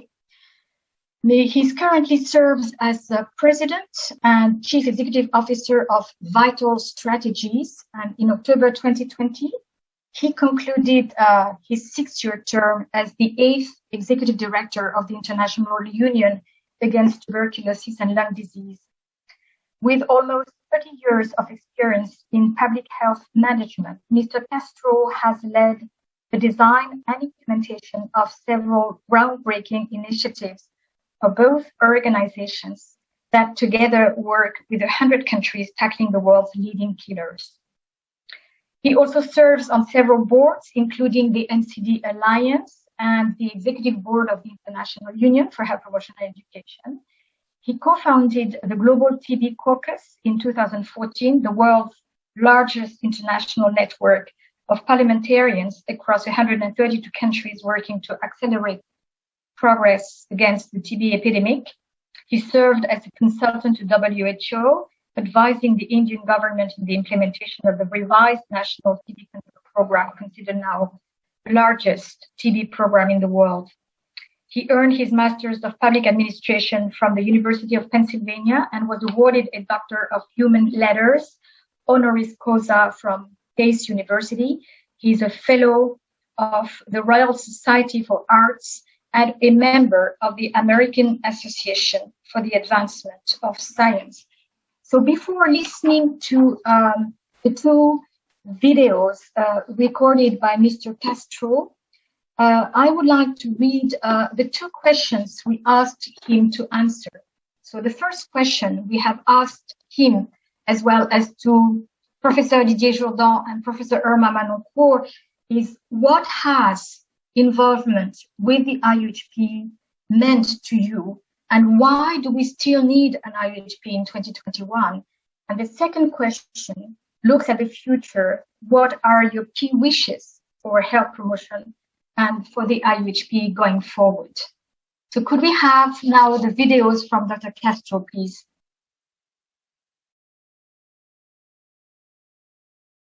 I remember as a child growing up in Cuba, the campaigns that taught us to protect ourselves against cholera, typhoid, or encephalitis. They were quite effective. People talk about them and learn, and my family practiced the behaviors that they promoted. We knew they were saving the lives of our community. To me, that's what health promotion is: communities taking action. This kind of work is taken for granted too often. And in the wake of COVID-19, I hope that there is recognition that this work is more urgent than ever. We have seen that promotion of simple protective behaviors like masking, hand washing, social distancing is making difference in many communities. Now is the time that we maintain those and increase our use of health promotion to instill practices that protect from other communicable and non-communicable threats. IUHPE can help make this possible. It brings together health professionals from around the globe to work together and keep advancing this important field. IUHPE ensures that universities, other public health institutions, and the WHO keep health promotion as important tools in addressing health challenges and adapt to an ever-changing world. This investment and innovation in health promotion is critical. The internet means that people are awash with information. Ironically, that means that thoughtful health promotion is more necessary than ever to combat what the WHO has deemed as an infodemic. We need professionals who can make the most credible, accurate, and culturally relevant information stand out and ensure that they are delivered to everyone, including those with low levels of literacy or not connected to digital channels. COVID-19 has shown the devastating impact of not prioritizing public health and prevention. I'm hopeful that we see greater acknowledgement on all public health practice areas, including health promotion. The need for health professionals to be able to rapidly disseminate accurate, actionable information to the public has never been clearer. In response to COVID-19, many governments have been investing in the health promotion infrastructure and staff. And I hope that these efforts continue to grow and to be leveraged towards the many areas that need greater health promotion efforts, including TB, malaria, HIV/AIDS, as well as for future communicable epidemics. IUHPE provides a vibrant voice that stimulates interest in this profession and that brings in resources to disseminate better practices and technology to respond to this moment. Going forward, I hope that IUHPE will continue to work as a strong advocate with public health schools around the world to make sure that health promotion is part of the curriculum, and to make sure that we are all sharing the best practices from wherever we work.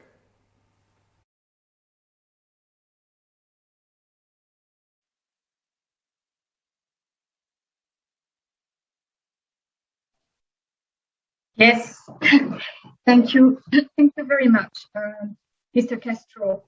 I will now introduce our next speaker, who is Dr. Carl Hardy Dubois.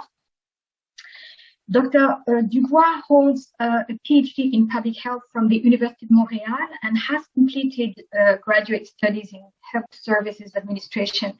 He previously completed a doctorate in medicine and training in epidemiology and statistics.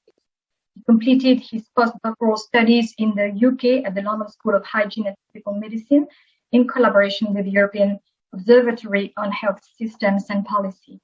He's currently Dean of the École de Santé Publique de l'Université de Montréal, which hosts the International Secretariat of the IUHPE.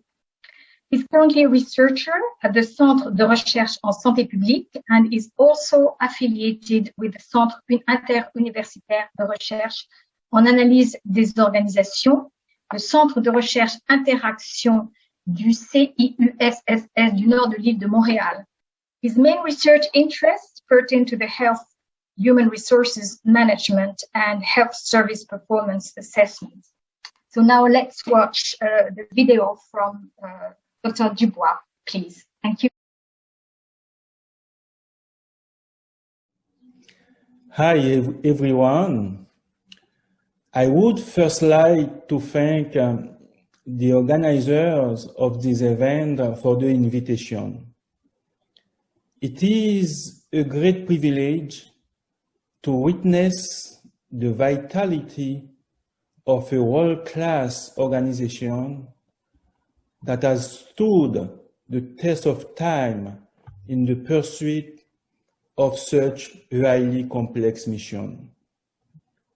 An organization that still shows its relevance 70 years after its creation. An organization that has been able to adapt to meet the challenges of a changing world. As Dean of the School of Public Health at the University of Montreal, I want to underline how proud is our community in hosting the Secretariat of the Union. Hosting the Union has two important meanings for us. Firstly, it allows us to pursue the legacy of those who published over 30 years ago the Ottawa Charter for Health Promotion. Our partnership with the Union is a way for us as a School of Public Health to assert our commitment and our leadership in health promotion. This commitment is at the heart of our mission and is reflected in our training programs, our research programs, our community interventions. Our partnership with the Union gives us additional levers to take this commitment forward.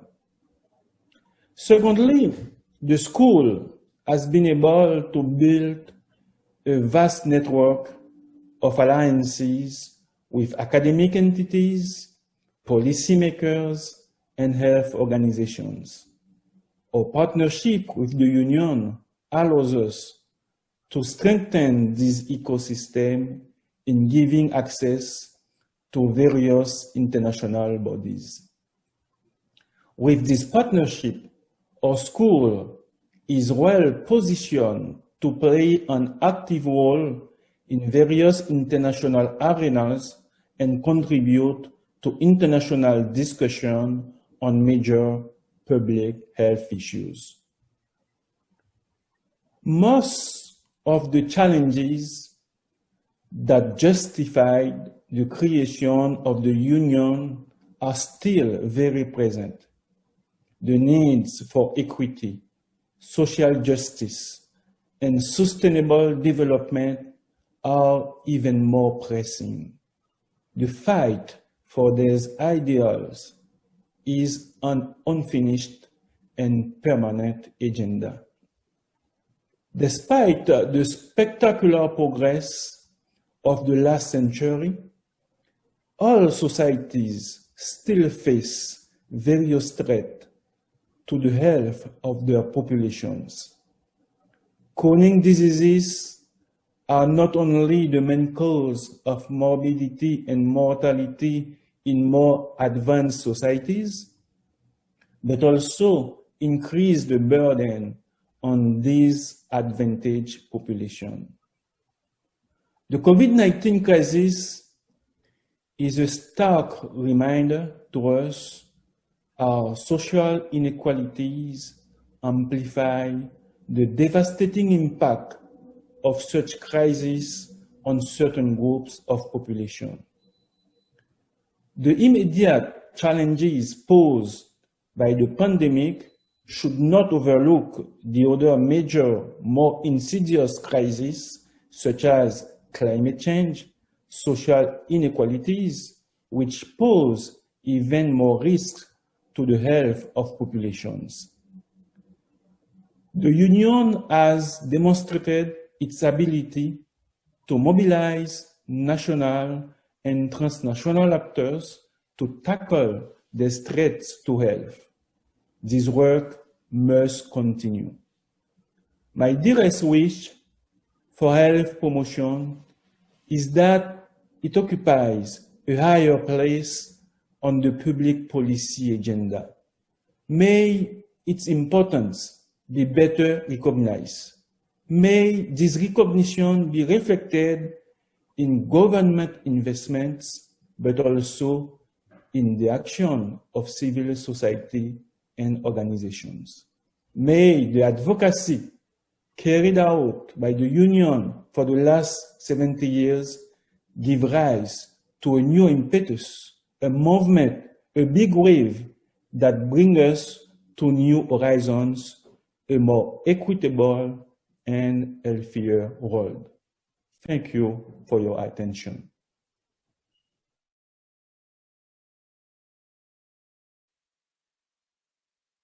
Thank you very much, Dr. Dubois, for this very inspiring video that you and ideas that you shared with us. I would now like to address again the questions we had. We wanted to propose to our two last speakers, Professor Didier Jourdan and Dr. Irma Manoukou, who are also participating in this session this afternoon and are online with us. So the first question was, what has involvement with the IUHPE meant to you, and why do we still need an IUHPE in 2021? And what are your key wishes for health promotion and for the IUHPE going forward? But before getting your views, Professor Jourdan, I just would like to make a brief introduction. Professor Didier Jourdan is the chairholder of the very productive and active UNESCO Chair Global Health and Education and head of the WHO Collaborating Center for Research in Education and Health. He works in the field of health promotion and health education. He is full professor, former dean of the Faculty of Education and vice president of the Blaise Pascal University in France. He used to be the president of the Prevention, Education and Health Promotion Commission of the French High Council for Public Health and director of the Health Promotion Division of the French National Public Health Agency. Professor Jourdan, we're listening. Thank you very much, Marie-Claude. Thank you very much for your invitation. And I'm very happy and proud to have the opportunity to share some ideas about this very important anniversary. This is not every day that we have 70 years. And you know, in the history of the organization, it's really, really long. And I think that nobody can doubt of the importance of such an organization. It's difficult to talk at the end of the afternoon because a lot of things have been already said, so it's difficult to say new things. I just would like to share with you first my answer to the first question, which was, what does it mean for me? And I would like to say that I see the IUHPE as the main square of the health promotion village. I'm from rural origin, and I know what is a village, and I know what is a community. And clearly, right in the middle of the health promotion village, you have the IUHPE. And the main square, this is where the community gathers. And this square has something special. This is an open square. And this is exactly like the nature of health promotion. IUHPE is not a scientific society.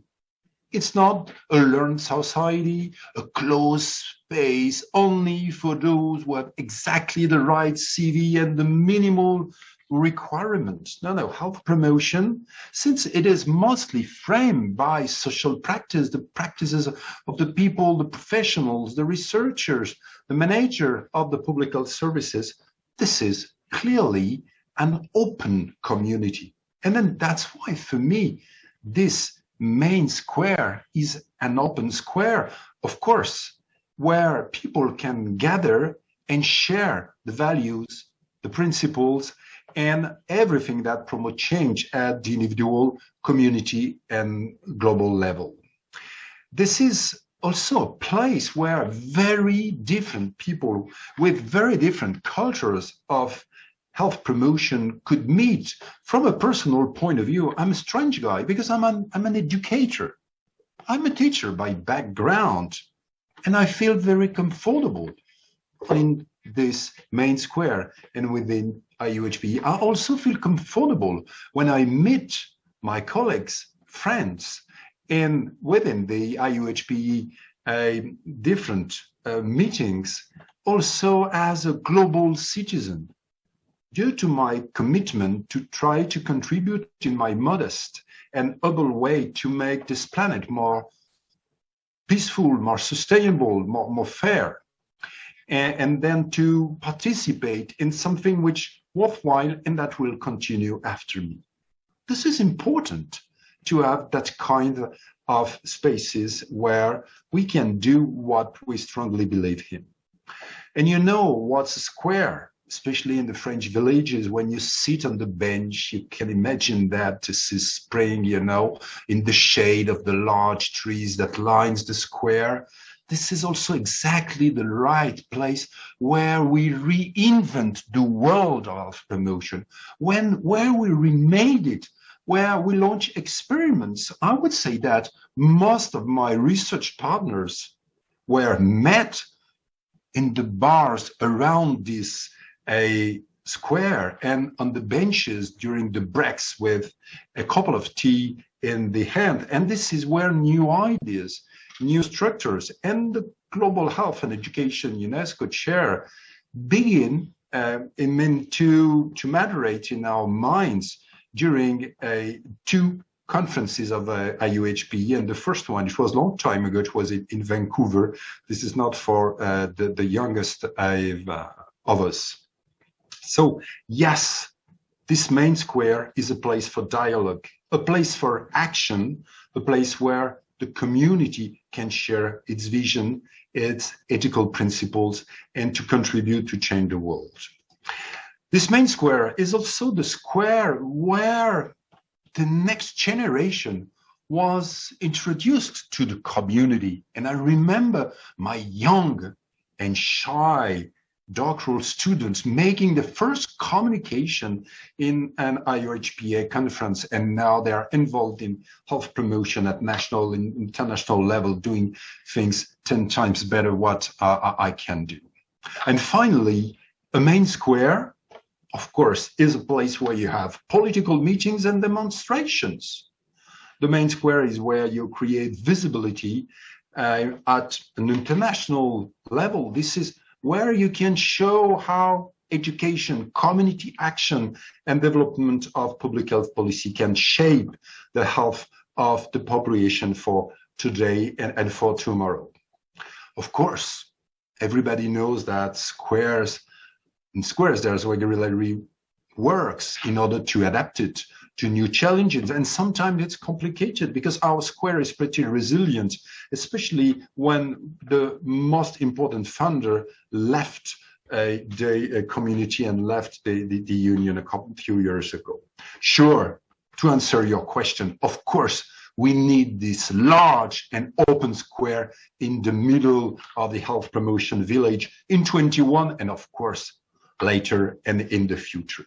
This is my answer to the first question. To the second question, what are my wishes? 5 wishes. I'm going to go very fast to the first ones because everything has been said in the previous session. The first one is the next generation. The first wish is that IUHPE will play a key role in the education support of the next generation of the health promoters, wherever they are, whatever the background. And I was really stuck about what has been said previously about mentorship and all the dynamic we have around the way in which we are able to welcome, to greet, to support, to train the next generation. First wish for the future. The second, it has also been said, this is to see health promotion and IUHPE becoming more global. Yes, we are already global, but I think that we can be more global. We have still some remains of some visions that are limited to some parts of the planet, and we really need to move forward to be able to have in our vision more contribution for people from especially from the south and from the countries, regions where it's far more difficult to have a voice. The third wish is always trying to be more innovative. You know, we often talk about what we call the streetlight effect. You know, this is the fact that you always search for something where it is the easiest to look, you know, like the guy who lost his keys in the night and just searching the keys near the street light, not because he lost his keys here, but because there's the light. And there's always a risk for health promotion and public health in general, is just to find the solutions where it is the easiest to find them. And we need to open the windows and we need to open the frameworks. My fourth wish is about education, of course. Clearly, education is at the core of empowerment. Education is at the core of empowerment. We cannot give power to people without education. And I feel that at the time, we need to renew the way in which we are framing the educational dimension of health promotion. Health promotion and health promoters give a unique perspective on what we need to transmit, to give people, to give them the means to be free and responsible. And as every generation, our generation must think about education in light of all the social, cultural changes, as well as economic and environmental challenges in the coming years. And this approach requires us to distance ourselves from immediate realities to think the challenge of tomorrow for health promotion. A futurist perspective is not only about developing the skills that societies and economies need and will need. It's far more than that. It's also planning to meet the complex challenges, as well as reviewing and reinventing our knowledge and learning can contribute to the global common good. Social and territorial inequalities, peace, democracy, environmental issues, our relationship with nature, all issues linked to gender, minority, migrations. They are just few of the complex issues that are inextricably linked and are direct interaction with health promotion. Yes, we need to reframe the educational dimension of health promotion. And finally, my last wish is to see IUHPE being the catalyst of the emergence of the field of health promotion research. Louise Potvin already talked about that, but we clearly need to develop and strengthen the knowledge base of a health promotion. We need to, of course, take a stock of where we are, a kind of crossroad where different researchers from different disciplines meet and work in the field of health promotion, and to move to something more organized, more structured, because after 70 years for IUHPE, more than 3 decades for health promotion, clearly health promotion research has come of age, and that's time to structure the field of health promotion research. So sure, we need health promotion, happy anniversary, and the chair, the UNESCO chair with IUHPE and with the RIFIPS, of course, have many projects and many projects to come. Thanks. Well, thank you very, very much, Professor Jourdan, for a very inspiring response to the questions in a very attractive way to share them as well.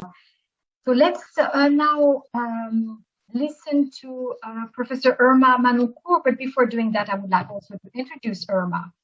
So Irma has had very strong links and leadership with the IUHPE for decades. He currently is the IUHPE Vice President for membership. She's also an adjunct professor at the Paris School of International Affairs, Sciences Po, and guest senior lecturer at the School of Global Public Health in New York University. She's the founder and president of Management and Development Consulting Incorporated. She currently works as a freelance expert specializing in social and behavior change and has over 35 years experience working in low and middle income countries. Excuse me. During her employment in the United Nations Children's Fund in UNICEF, she held a range of senior level positions as country representative in the Arab Republic of Egypt, deputy representative and representative in India, and chief program communication and social mobilization section in New York. Dr. Manoncourt holds a PhD in health behavior from the University of North Carolina in Chapel Hill. She has a master's degree in social work and BA degree in psychology. Irma, we are very, very pleased to listen to you. Thank you very much, Mary Claude. And I find myself in a difficult position because my colleagues have just said everything. So they leave me very little to talk about. But when asked to join this panel, I thought about the reasons that I have continued my membership in IUHPE for the past 20 years. And I must tell you that I attended my first IUHPE conference in 1998 in Puerto Rico, and after that I was hooked. And why was I hooked? So to answer your first question, what does involvement mean to me? First of all, for me, IUHPE is a community of practice.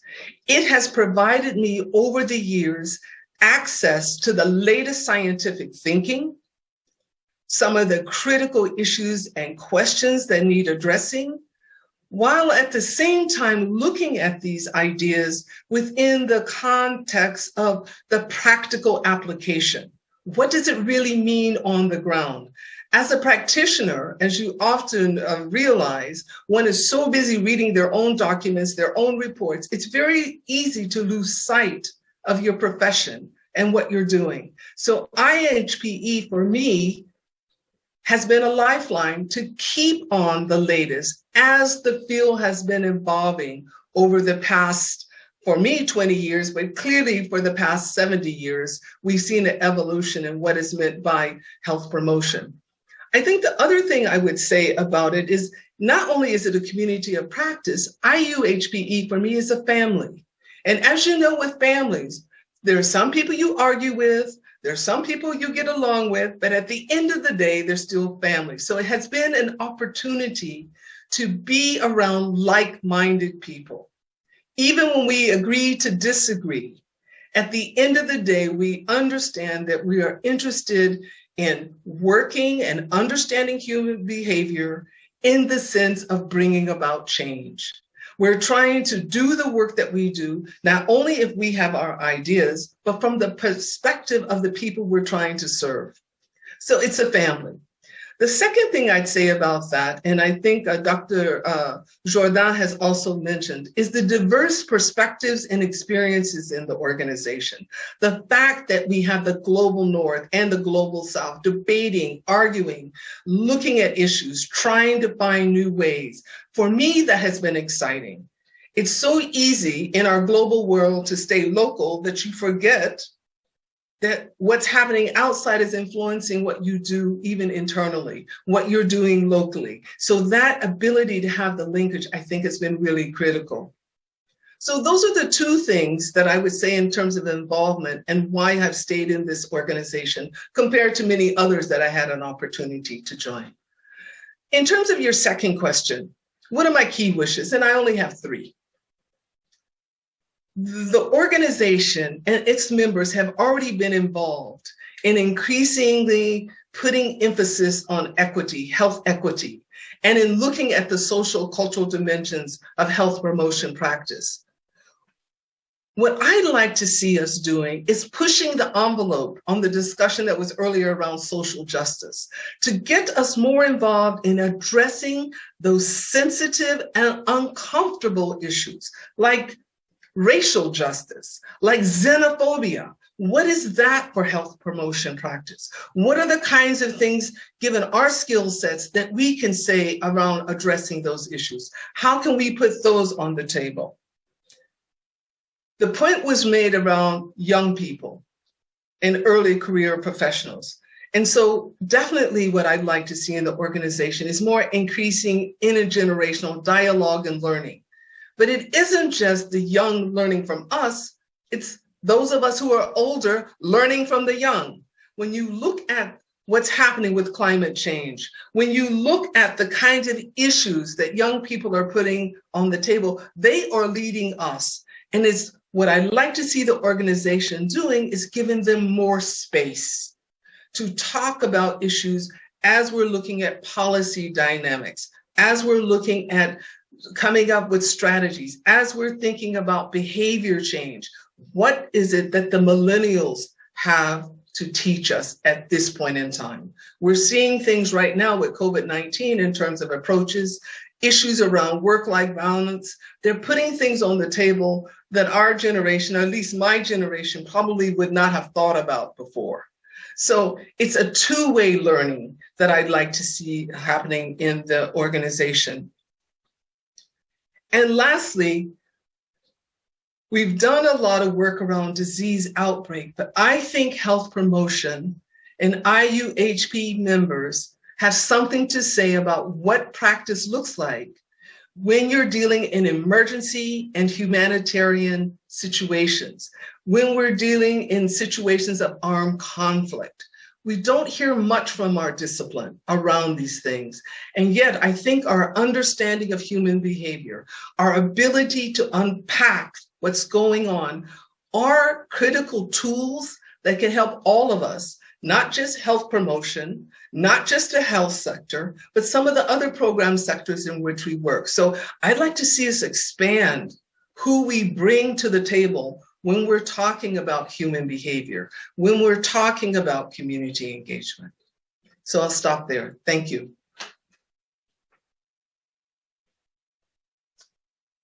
Thank you very, very much, Irma, for another very inspiring presentation. And at this stage, I would like to warmly thank all our panelists and hand over the moderation of a discussion for the last 10 minutes of the session to Liane.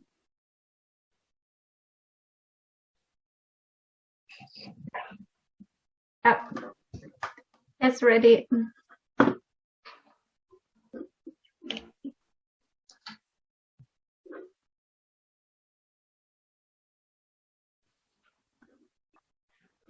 There aren't a lot of questions. I will just generate some discussion.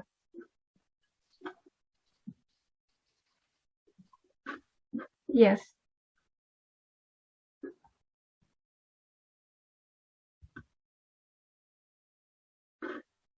I was waiting for your signal, the 3, 2, 1, but I'm already live. Okay, excellent. Okay, thank you. Thank you, everyone. I will echo Marie-Claude's words. I very much appreciate everyone's comments here today, and I'm happy to be here to moderate a discussion around all of those ideas. I think that for me, the past couple of days have reinforced this notion that our central mission at IUHPE is really all about equity. And whether you take that from a social justice angle, from a climate change, poverty angle, from any angle, I think equity being at the core of what we do is a good reminder and a good thing to reiterate after 70 years of doing health promotion. I was hooked in 2016, so a bit later than some of you, and I am part of the forgotten Generation X. But I hope that I could help perhaps bridge the generations and help maybe, facilitate that communication between the experienced and the new, who have indeed a lot of new challenges to face. But health promotion provides them with so many tools to do that. And I think that joining this village square or this community or this family is something that can bring a lot to everyone involved, early career, more experienced practitioners and researchers, all of you. So that's really what I take from all of this. But I wonder if we want to focus on something a little bit more specific for this discussion. We've heard from several people with different perspectives and who have different roles. One thing that sort of stood out to me as something different from what we've been hearing so far came from Jose Luis when he said that thoughtful health promotion is more important than ever. And this idea that we are submerged with information and that we must parse it and analyze it and think about it and share it in a way that is useful and practical and oriented to policy and so on. I think these are very interesting thoughts and questions that we might want to explore a little bit. So does anybody have any comments?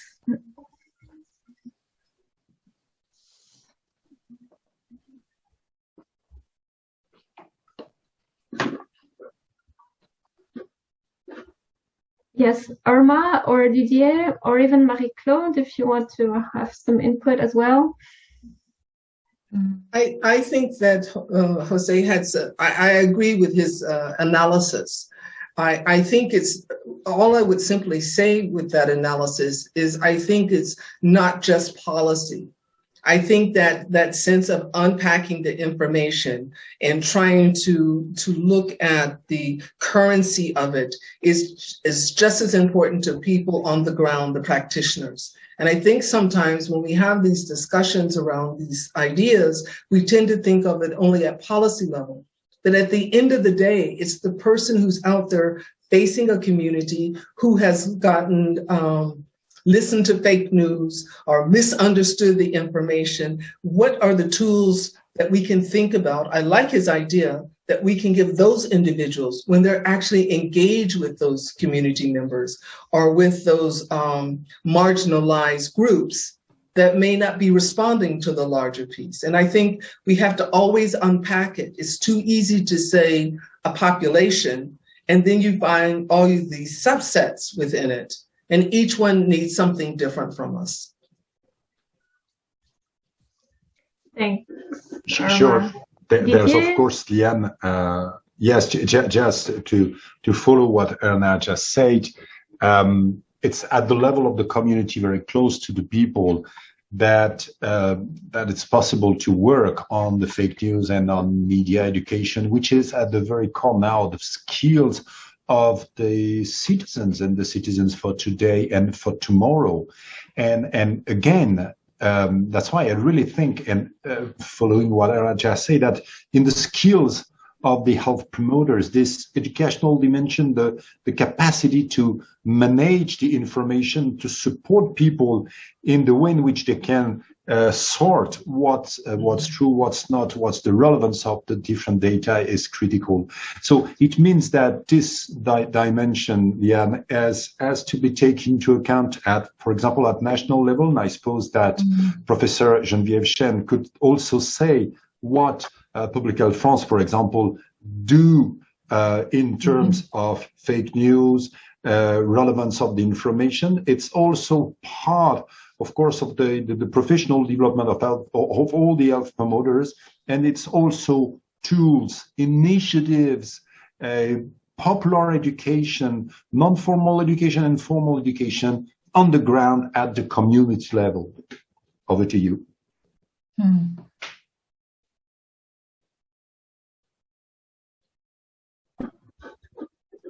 I would simply add, I think if you look at what has happened with COVID-19, I think what we've seen in terms of communication is oftentimes the information coming out was at a higher level than what people were used to being exposed to or understanding. So part of the fake news, there are people that deliberately are going for disinformation. And sometimes it's just misinformation. The person didn't understand it. We know that there's issues of innumeracy, that for most people, they don't understand the charts, the percentages. It doesn't make sense to them, but they're trying to make sense out of that information. So it forces us to relook at how do we have those conversations and who should be having the conversation. Thank you, everyone. I see Dr. Chen is still on the call as well. Do you have any remarks? Yes, thank you very much. This is absolutely crucial, of course. And I guess one word could complement also what has already been said, and is the word confidence. This is the foundation of the relationship between among the community and also between the professionals and different communities. So, of course, this is absolutely crucial. What I could to deal with the information and to try to qualify. So I can just give one example because Didier Jourdan raised the possibility is regarding, for example, vaccination. We have what we can do, or what we are trying to do as much as we can is to give on our reference site on vaccination the best and simplest information that we can, but also up to date on vaccination to anti-COVID vaccination. And what we are trying to do also regarding vaccination, for example, is to link regularly with both practitioners, professional health professionals who use this internet site to get feedback and to improve also the site based on their feedback, so that to better know what is useful to them and how to organize the information and why they think that this is qualified and useful for them. So and this is a big effort, of course. But this is really crucial. So that's an example And this is also crucial because we know, for example, that the best the relationship between people and professionals are also remaining with high confidence. So it's important that professionals are delivered with information and updated information and have a reference site so that they can still build and deliver information with confidence to their patients or to the people they see. And they are saying themselves that sometimes patients are more informed now than themselves, which is that places them into a certain difficulty. So we are trying to support them in this effort to be updated with credible and reliable information. Thank you very much, Dr. Shen. I think we will leave it at that now. Thank you again to everyone who was able to join either live or through their recordings. I know that's the end of the day for you in Europe, but if you want to stay with us for an extra half hour, please do. For the closing ceremony, we have important announcements to make at that point, and we hope that you will stay with us. So that is all for us. Thank you again, and have a good evening. Thank you very much.